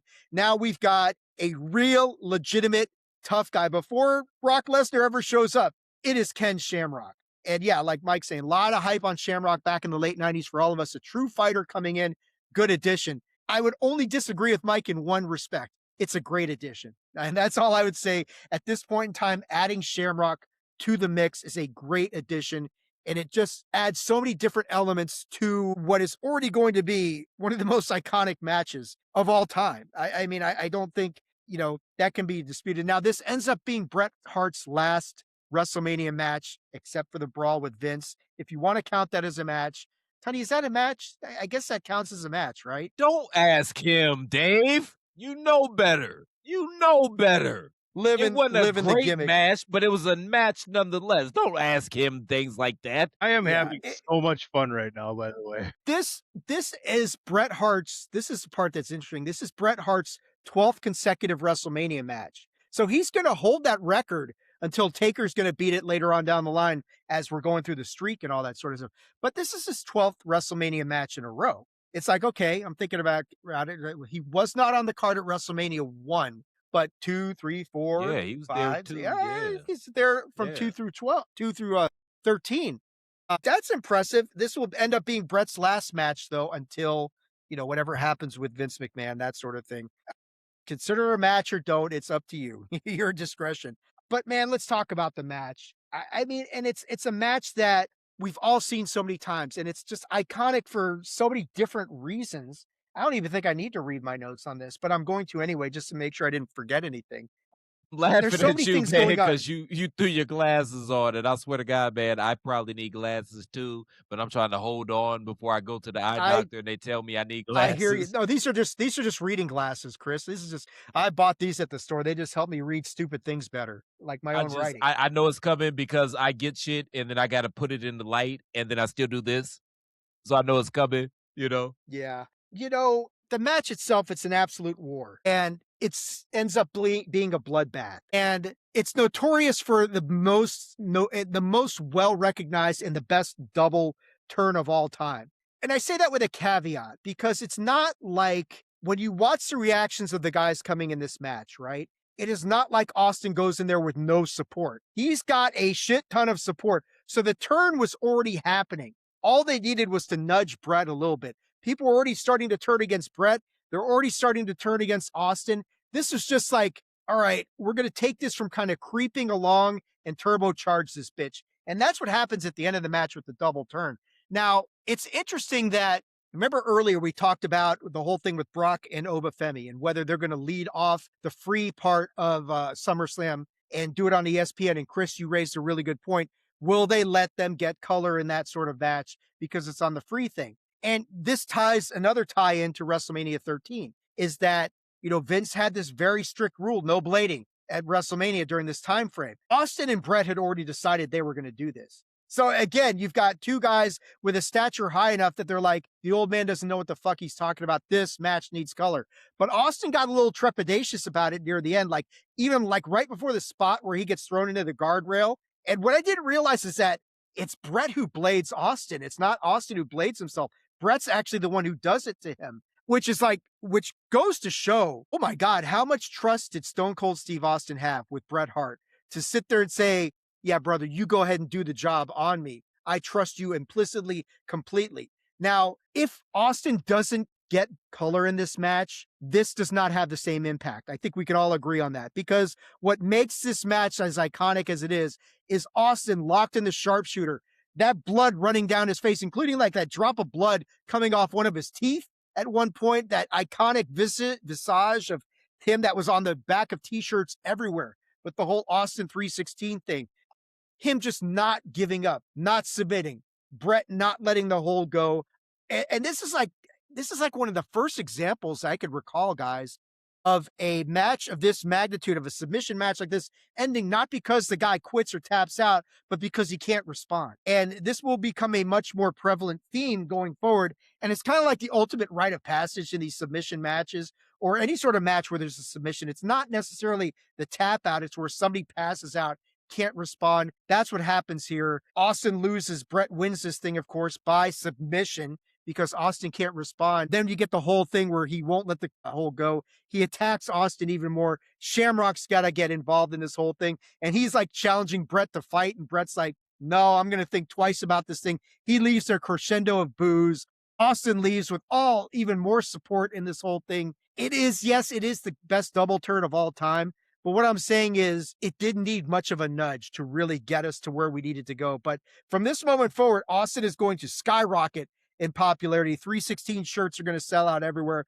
Bret becomes the most hated guy in WWE, every place except Canada, as we will talk about later on in the Big Five project with Canadian Stampede, which will be our first official side quest in the history of the Big Five project. We will be talking about that. But it gets very interesting from here. Chris, I want to go to you first on this one. Your thoughts on whatever you want to think. One of the most iconic matches in WrestleMania, pro wrestling history, dare I say. It really does kick off the most lucrative era. I mean, you could say what you want about the current era and the Bloodline era and all that stuff, but this flips the script completely. This takes WCW out of the driver's position, the high ground that they've had for a while, and now momentum clearly shifts to WWE in this match and in this moment. I yield the floor to you, sir. Oh my God, man, there's so much meat on the bone here. Number one, you can't really compare the modern era to that back then, because back then they had to sing for their supper. At this point in time, they're basically the NFL. Like the Shield sells it. It's not the baby faces or the Hills or the wrestlers themselves. Like, it's the Shield. Like, people tune Well, in like to you're saying, they're not, WWE. nobody's fighting for their survival right now. No, no, no, Presently, back in no. 97, they're fighting to survive as a Yes. company. Yeah. Another thing, I gotta say, man, if I was a wrestler, I think that Bret Hart is literally the only wrestler that I would possibly trust to get my color for me. I don't think there's another wrestler in the history of the planet that I would trust to get my color for me than Bret Hart. This thing, like, Well, bro, not even Benoit. really. Yeah, well, Wow. Say goodnight, Tony.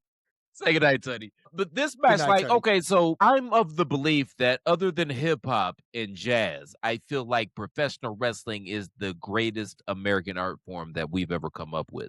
And this lends credence to that. Like, when done properly and correctly, there's nothing better than professional wrestling. And that's exactly what this was. This was a professional wrestling match. As Dave alluded to, man, like, the tides were already turning at this point in time. Stone Cold was starting to get more cheers. Bret Hart was starting to get more boos, but the way that they told that story, and at the end that both men had turned, like, it was chef's kiss. It was, yeah, it was phenomenal. And it's funny because people don't, I don't, maybe some of our younger our audience is not aware of this, and maybe some of our older audience doesn't remember this. I go a long way back with Steve Austin. I remember when he was still Steve Williams, using his shoot name, until they realized that, hey, somebody else has that name and he's doing big things with it. Going back to the dying days of the Dallas territory with Steve Williams, and he was he was a gentleman Chris Adams' protege. And then they changed the name to Steve Austin, and then he ended up taking Chris Adams' girl, Lady Blossom, in kayfabe and shoot. Apparently, ended up becoming his wife, but that's neither here nor there. Yeah. And then going to the WCW days with stunning Steve Austin, where he was a pretty boy. Like, there was The Hollywood Blondes. the Hollywood man. Blondes. Him and Pillman are part of the Dangerous Alliance with Paul Heyman at the time. Like, there was a legitimate argument to be made at that particular point in time that from bell to bell, Steve Austin might have been the best in-ring worker in the industry. And Bret Hart even alluded to that when he was on his way back and he decided that Stone Cold was going to be his opponent, leading into that Survivor Series in 96. But yeah, this match, like, yeah, I said it earlier, man. Like, this was the most important WWE match since Andre and Hogan. Like, this set everything in motion to where we were going. And honestly, even to where we're at right now, like this match is kind of the catalyst for even where we're at right now. And I could talk about this for the next 2 hours, man. I'm gonna cede the floor to Tunney so we can kind of go back and forth here. But Tunney, what are your thoughts on this? I haven't been listening to you guys. I'm watching the World Cup, and they're in like 10 plus minutes at the end, and Croatia just scored the tying goal, and it's been taken away by VA. Okay, you can mute yourself. So going back to what we said earlier about how the convoluence of Sorry, Dave. situations and circumstances even led to this match because this wasn't the original plan for WrestleMania. And it's so funny how fate works, right? Because I mean, what can it be other than fate?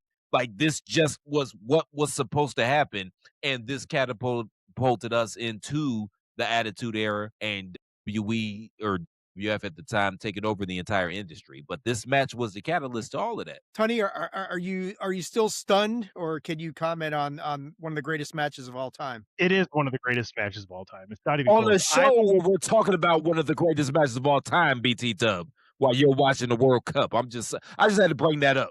Like this is literally why we're here. It's WrestleMania 13. This is literally why we're here. Well, welcome to the Big Five, Chris. Yeah, it's amazing. One of my favorite things about it, though, is the post they didn't capitalize on. Shamrock nearly German suplexes Bret afterwards and just kind of almost angle slams him and like lets him out of it and lands him on his shoulder. Why do we I know why we never went there, but I would add Ken Shamrock to the list of people that should have won the WWE title. You gave it to everybody else over the next fucking 6 years. Well, because if you listen to JR's podcast, the reason that they didn't go all the way with Shamrock is because he had dependability issues. I could see that. I mean, it wasn't the whole thing about him snapping wasn't just an act. I don't think. I mean, there were some stability issues there, as Christopher says. Do you think Vince was worried that at some point you couldn't take it from him? No, I think he had dependability issues and he probably has some substance issues as well. And that's why, like, there's like, if you go back throughout the history, it's like, man, they should put it on Razor. Razor had dependability issues. Maybe Bulldog could have got it. Biggest match Bulldog's life. He went on a 2-week crack binge with Jim Neidhart and forgot the whole fucking match. Have like, dependency issues, Chris. Yes, yes. Or argue like Hennig and Rude. All of them. Or they put it on RVB. Our RVD was hot as fish grease. What happens when he has the title? You know what I mean? Like that, yeah. Sabu should have been driving. That's what should have happened. He's not the champ. Who gives a shit? Do you know why Sabu wasn't driving? Because RVD was probably the lesser of two evils at that point in time. Sabu was probably too fucked up to drive. Those high bastards. Yeah, I mean, like to Tunney's point, like, or to both your guys' point, I think maybe like when you look at where we are, because 6 months from now, the Montreal Screwjob is going to take place. Shamrock is going to become a bigger deal after that.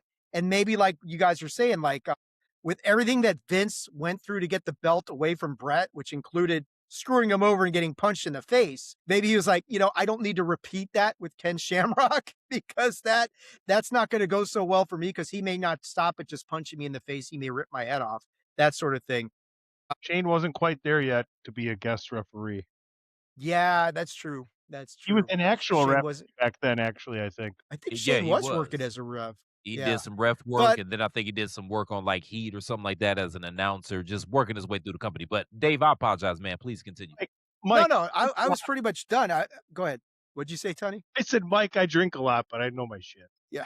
It's just there's so much into this match and I mean, it's been dissected by the guys involved in it themselves. They've kind of taken a look at it themselves. They've analyzed it. There's so much in this match that is iconic and epic, and it really does catapult WWE where we're going to go for the next few months, especially Austin. And Austin still, although everybody's cheering for him and they do this double turn, Stone Cold never embraces this whole I'm a babyface sort of aspect of things. He's still being the anti-hero. He's still being a prick. He's giving people the middle fingers.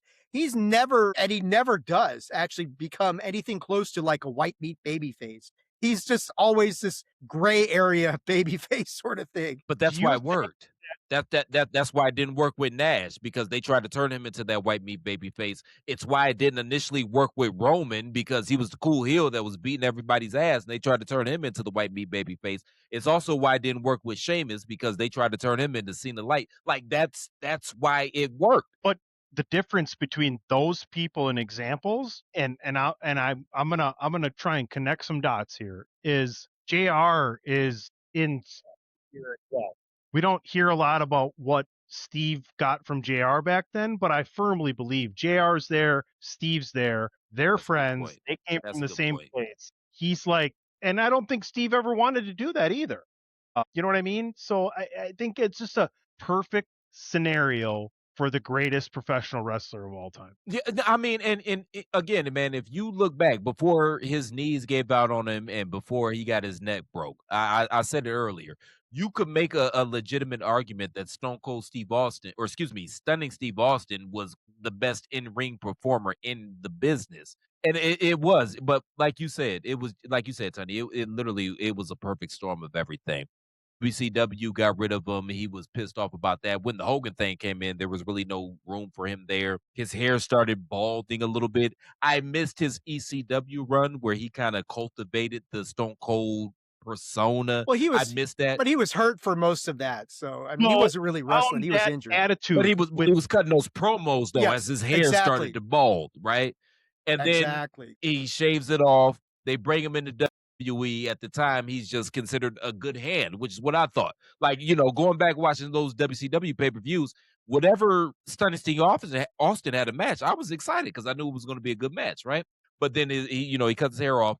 They bring in Ted DiBiase to be his mouthpiece because they don't think he could talk, which haha, the irony of that. Yeah. And then and then all of these situations and circumstances just kind of converge and they lead to the scenario that we come with.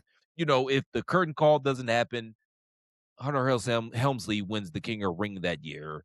You know what I mean? If Sean doesn't lose his smile, like there's no Bret and Austin match. Like it just seemed like everything was That's why conspiring.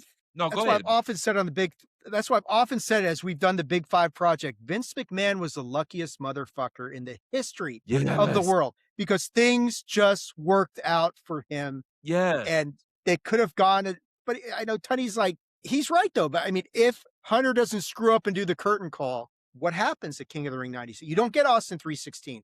Or maybe you get it somewhere down the line. I'm sure he had it in his head, but it's not as impactful. Can you call It it luck doesn't though? work the same when when you're feuding with a guy like the guy you beat.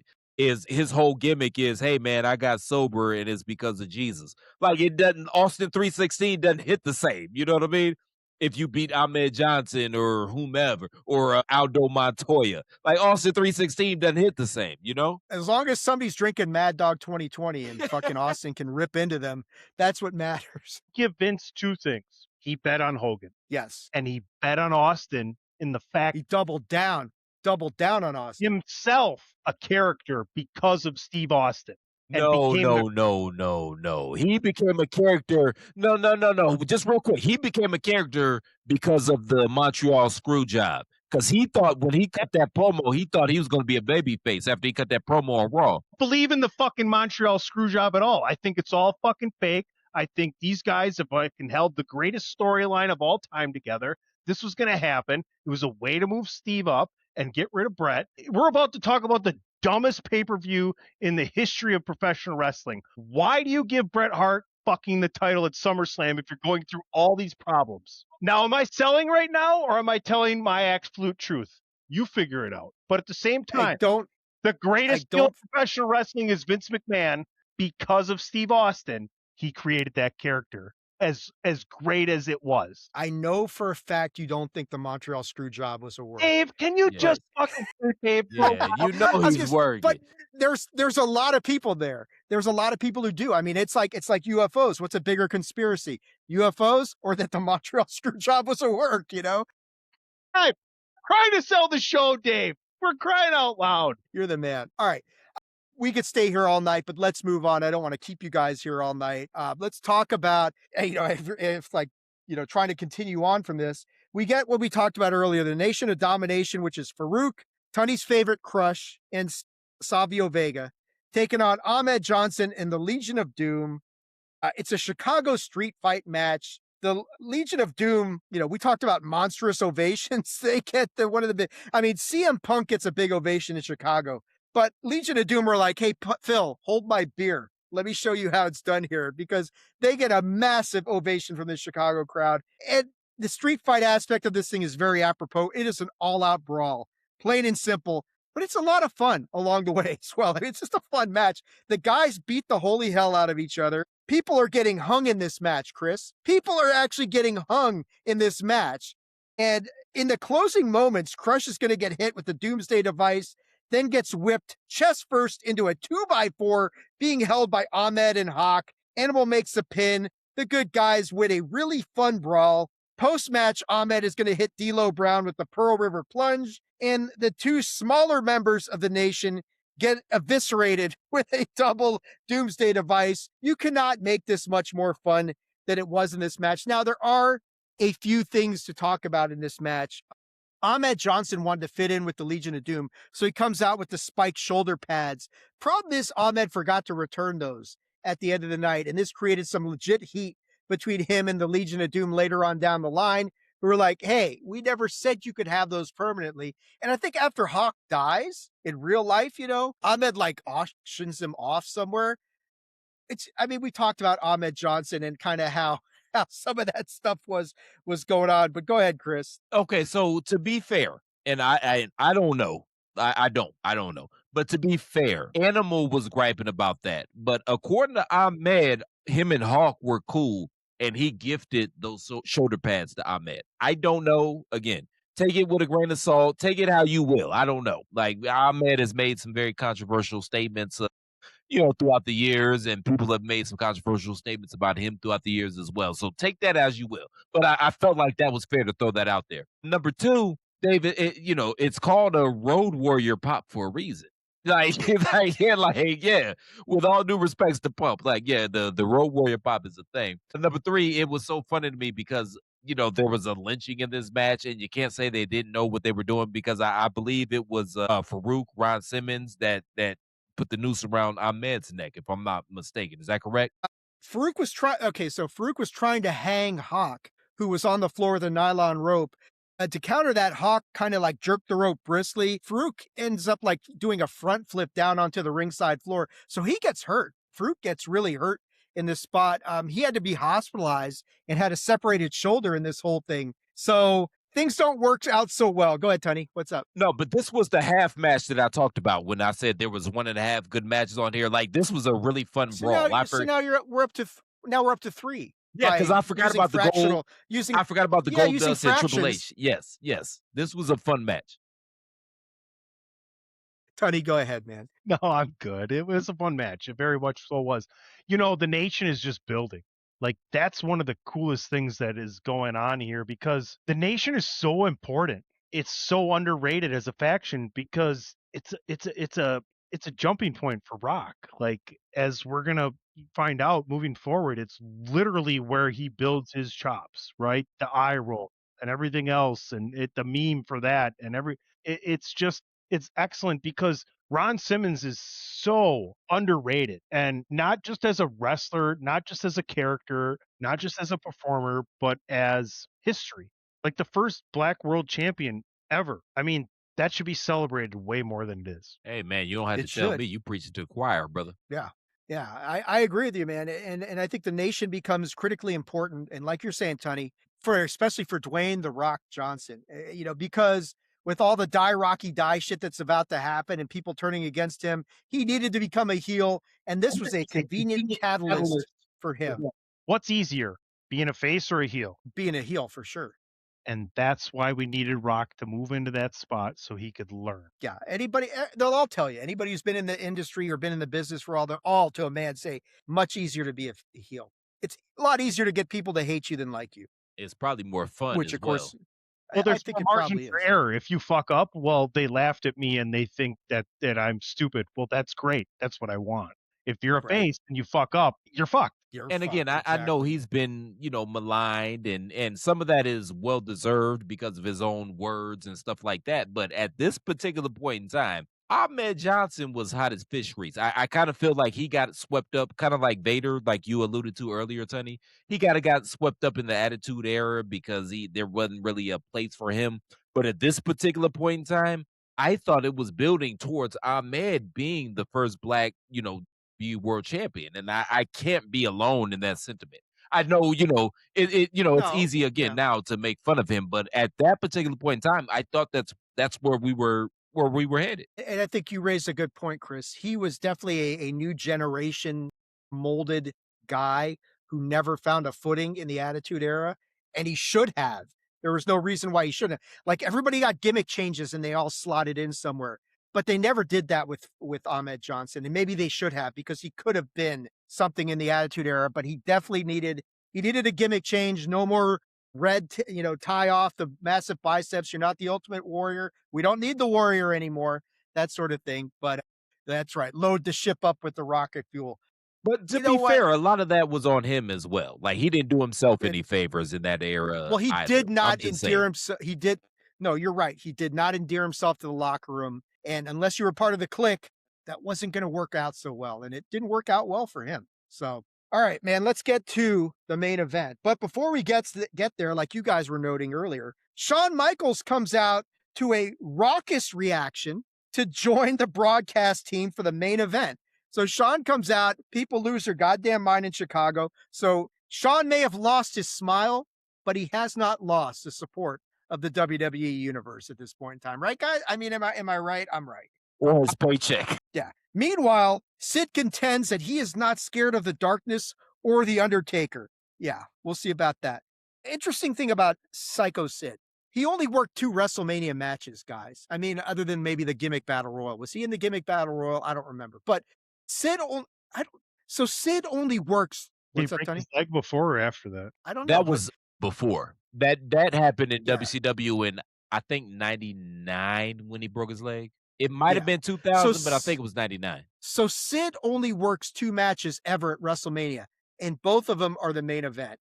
That's a pretty good resume right there. He's in the ring with Hulk Hogan at WrestleMania 8, kicks out of the leg drop because Papa Shango fucked up and that sort of thing. And then he works this main event with Undertaker where he becomes victim number 6 in the streak. In this match, Undertaker, Psycho Sid, WWF Championship, Bret Hart, Sean's already out there, so we need to have more commotion and shit going on to keep this convolution happening.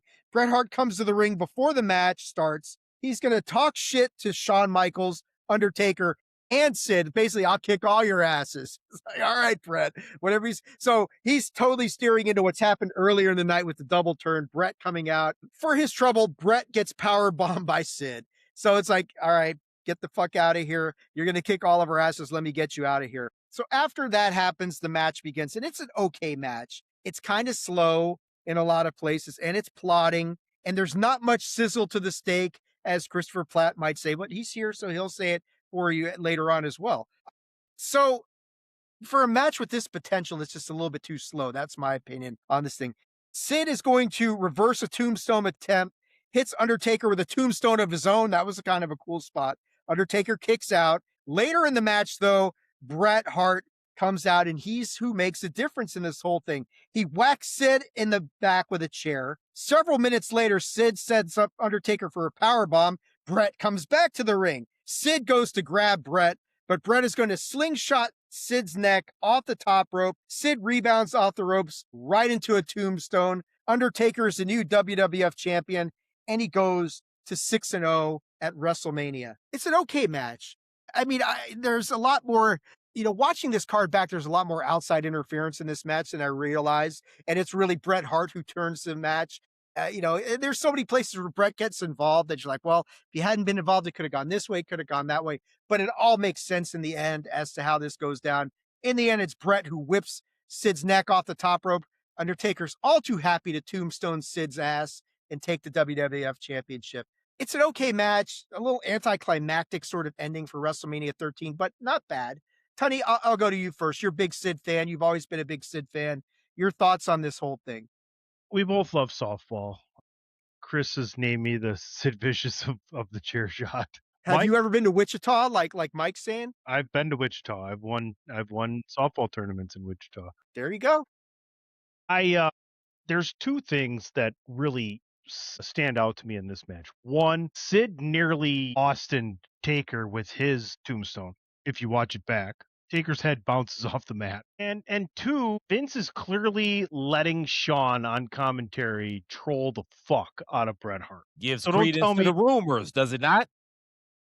I mean, I'm just saying, I'm trying to build towards what we're going to be doing here shortly because it's going to be big. But yeah, man, it's coming. It's coming hard and it's coming fast. What are we talking about again? Sorry. Go ahead, Chris. I was talking about Pornhub. I don't know. I'm sorry. I couldn't help myself. Sorry. This is the attitude of aggression after all. So, it's kind of, we have a reputation to uphold. Go ahead, Chris. Be hard and fast, baby. Like, listen, man, I'm not saying, this match is Savage Steamboat or even Austin Hurt, but this match isn't nearly as bad. I'm not saying it's good, but it's not nearly as bad as people would lead you to believe. Like, people act like this is Heidenreich versus the Great Khali at the main event of WrestleMania. You know what I mean? Heidenreich up hard tonight at all. I'm just saying, like, it's not that bad. It's not good, but it's not that bad. And again, Vince McMahon, when it comes crashing down and it hurts inside and all this chaos is happening, you go back to the big guys. And that was always Undertaker's role with this company, man. When they needed a steward to kind of guide the ship and keep it on course, that's when Vince would put the title on Undertaker. And there's a lot worse people that you put that title on than Undertaker. And Sid was over, man. Sid was over. He had a look. He had the intensity in his speech. Like he looked and sounded like if this shit was real, he would beat everybody's ass. Like that Mellow Farmer was over wherever he went. He was on top. They both were over. They absolutely were both over. But I mean, it makes sense to do, going Undertaker in the direction that they went in this event because Undertaker's a little bit more over. But that, guys, does it for WrestleMania 13. But of course, we can't leave here before we pass judgment on these things. So, Christopher Platt, it's your first time here on the Big Five Project. Tunney, are you going to CageNet? Can we still? Okay, Tunney usually goes to CageNet and we get their take on this whole thing. But I'll go to you first, Chris. On a scale of 1 to 10, what do you give WrestleMania 13? Oh, this is tough. I would say 6.5. Like overall, it wasn't a good WrestleMania. But in terms of the historical significance of Austin and Bret, I feel like it at least garners a 6.5, 6.5. Tunney, what do you got there, man? Cage Match has this at a 5.96. It gave the free-for-all match between Billy Gunn and Flash Funk a 6.4. Wow. Maybe I got to go back and watch that. Wasn't a horrible worker, man. He just, he never found a gimmick that really worked for him. When looking at this, like everything else is under 5 until you get to like the tag match or the championship is just over 5. Obviously, Austin Hart 9.63, 6.2. That might be low. Fight. That is low, man. It's pretty good for Cage Match. Well, that's true. Fuck Cage. Yeah, this is all grain of salt, guys. This is all comparisons. This is what we use. It's not what we believe in. We use it for these purposes. We just use it for context, Chris. That's all. No, I get it. I get it.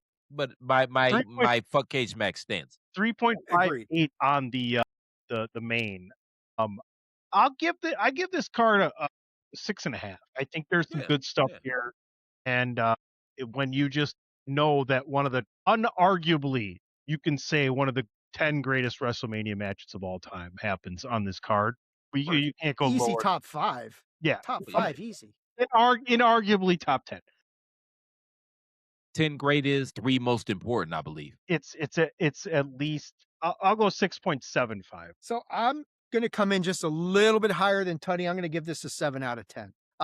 And I said, this is actually better than I recalled. I've only watched WrestleMania 13 like maybe once or twice in the past. So going back and watching this, I was like, I noted to myself, I was like, this is actually better than I recalled. Bret versus Stone Cold, of course, it's an all-time classic.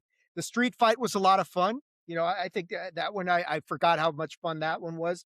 There's good matches involving Triple H and Rock as well. The main event drags us down just a bit, and it is a bitch as well. But Well done. arguably, I think, we've been talking about this. Royal Rumble 97 was kind of the beginning of the Attitude Era. This WrestleMania furthers that down the path because there's a lot of stuff happening here, especially the Austin Bret Hart match that is very quintessential Attitude Era on this whole thing. It's tremendous. Yeah, if that Attitude Era wouldn't have happened, this card would have been at least an 8. But it does, and Mike's right.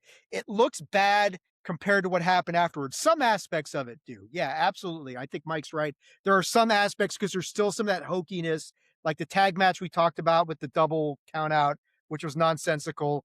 The first match where two teams get eliminated for no reason, that sort of thing. But there's elements of what's going to make the Attitude Era great in this card, and that is a step in the right direction. Dave, Go real ahead, quick, Chris. can I push back on you respectfully?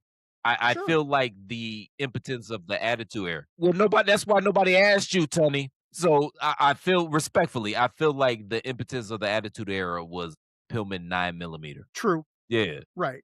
It's all of it is crescendoing at this point, right? Right now they're putting pieces into place that are like going to add the sum of the parts are going to equal the whole in about November of 1997, if you get what I'm saying, right? If you smell what I'm cooking, it's going to all come to a crescendo in November of 1997. But like you're saying, Chris, we talked about the buy rate. 237,000 households bought the event, which is down 18 from WrestleMania 12. That's a big drop. But that's then you the look at a Warrior year effect, later, though. WrestleMania. What's that? I The said that's the Warrior effect. Warrior Yeah, effect because that's what brought it me really back was. when I found out Warrior was Yep, coming back. So that's the Warrior effect. absolutely. Yeah. Yeah. But a year from now, WrestleMania 14, where we are truly, I mean, you want to look at where did the Attitude Era, where can we say, no doubt about it, we're here? It's WrestleMania 14. And Mike Tyson's there, 730,000 buys the next year, a 208% increase 1 year later. That's nuts. That shows just how, for those of you who are tuning into the Big Five Project now and you've ignored all the bullshit we've done up until now, first off, fuck you. Second off, you're probably smart because, you've skipped through a lot of the bad shit and now you're here to get to the really good stuff. The next year from here to WrestleMania 14 is a crazy, wild, unbelievable ride that we're about to go on. And I'm glad you guys are here to do this. Christopher, thank you so much for coming on, making your debut. The door is open for you, my man. Anytime you want to come back onto the Big Five Project, we would love to have you and your insight. Next episode, our next installment of the Big Five Project will be King of the Ring 1997. And where you get some more stuff developing there, including Triple H and Mankind, and where that whole thing, one of the greatest rivalries in wrestling, starts off there. And like I mentioned, Austin and Shawn in a match that shows you what could have happened We're had getting close Shawn to, not fucked himself up. we're getting close to Goldberg too, hey? What's that? I said we're getting What about What about Goldberg? well, that's 3. I won't drag the show down. Thanks. Say his name, and no, we're not going to do Joe Hendry. But anyway, Chris, pleasure having you here. I hope you consider coming back for King of the Ring 1997 and beyond, because we got some good stuff going on. Where can people check everything you've got going on social media when you're not being Dad of the Year? Stop, man. Stop. Stop gassing me up, man. I love you, brother. I love you too, Where man. can people check?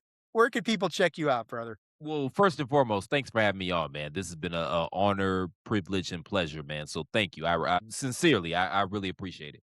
Uh, y'all can find me on Twitter at the Real C Platt. Maybe I'll be on there, maybe I won't. At me, I might respond, I might not. Shit, I don't know. I don't even know. Try your luck, man. It's like winning the lottery. Try your luck. I love it. Roll the dice, see if the Real C Platt will Yeah, see what respond. He happens. probably won't. It helps if Probably. you show titties, and I'm not saying, I'm just saying I like titties.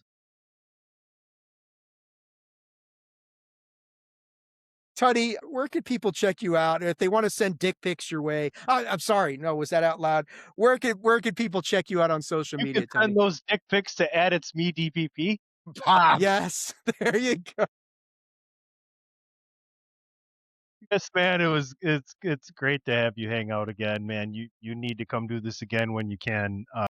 Especially with us right here. We have a good time. At PC Tunney, thechairshot.com, attitudeofaggression.com. There's great things going on. This is one of my favorite things, and Dave and I talk about it all the time. Like we're trying to become wrestling historians, and we're trying to go it about the right way, where we kind of go back and figure out what we watched and come on and have fun talking about it. And this is my favorite project.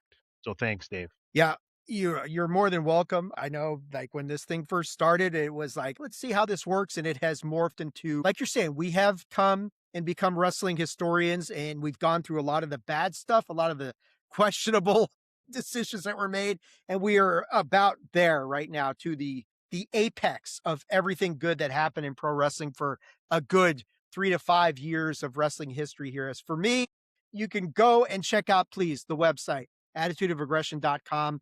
That's where all the stuff is. That's where Big Five Project is. Game Gone Wrong, as we were reviewing House of the Dragon right now, and that is unbelievable as well. It's the Attitude Era of Game of Thrones right now.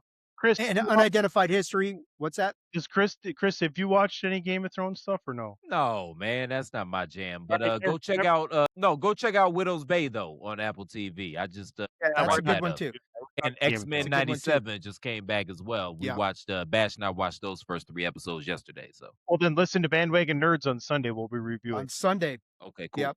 We've got Unidentified History going on over at attitudeofaggression.com. Hopefully Chris will come on there, and we'll drop some DMT and try and podcast. I don't know if that's going to work so well. Yep, that Probably either not. would be the greatest podcast ever, or we can't air it. Or the I'm shortest. willing to try. Or the shortest.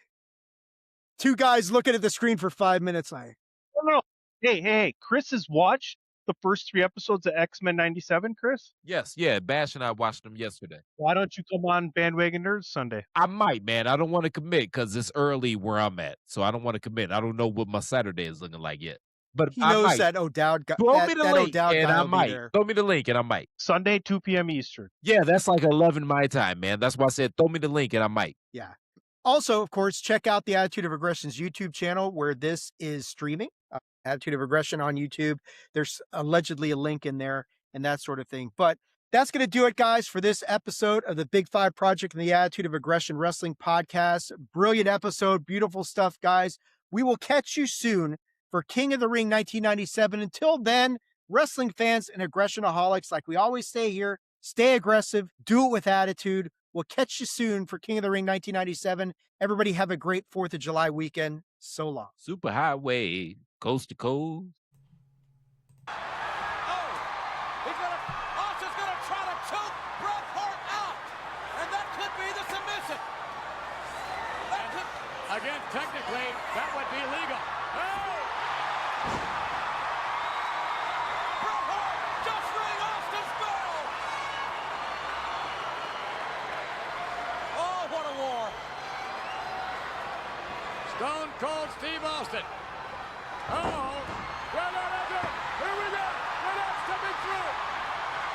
Top tier, the top tier. He's almost got it. Top tier. He's going on. Austin can't reach the ropes. This is Bret Hart's move. And who would blame Stone Cold if he gave up here? Say the word, Steve.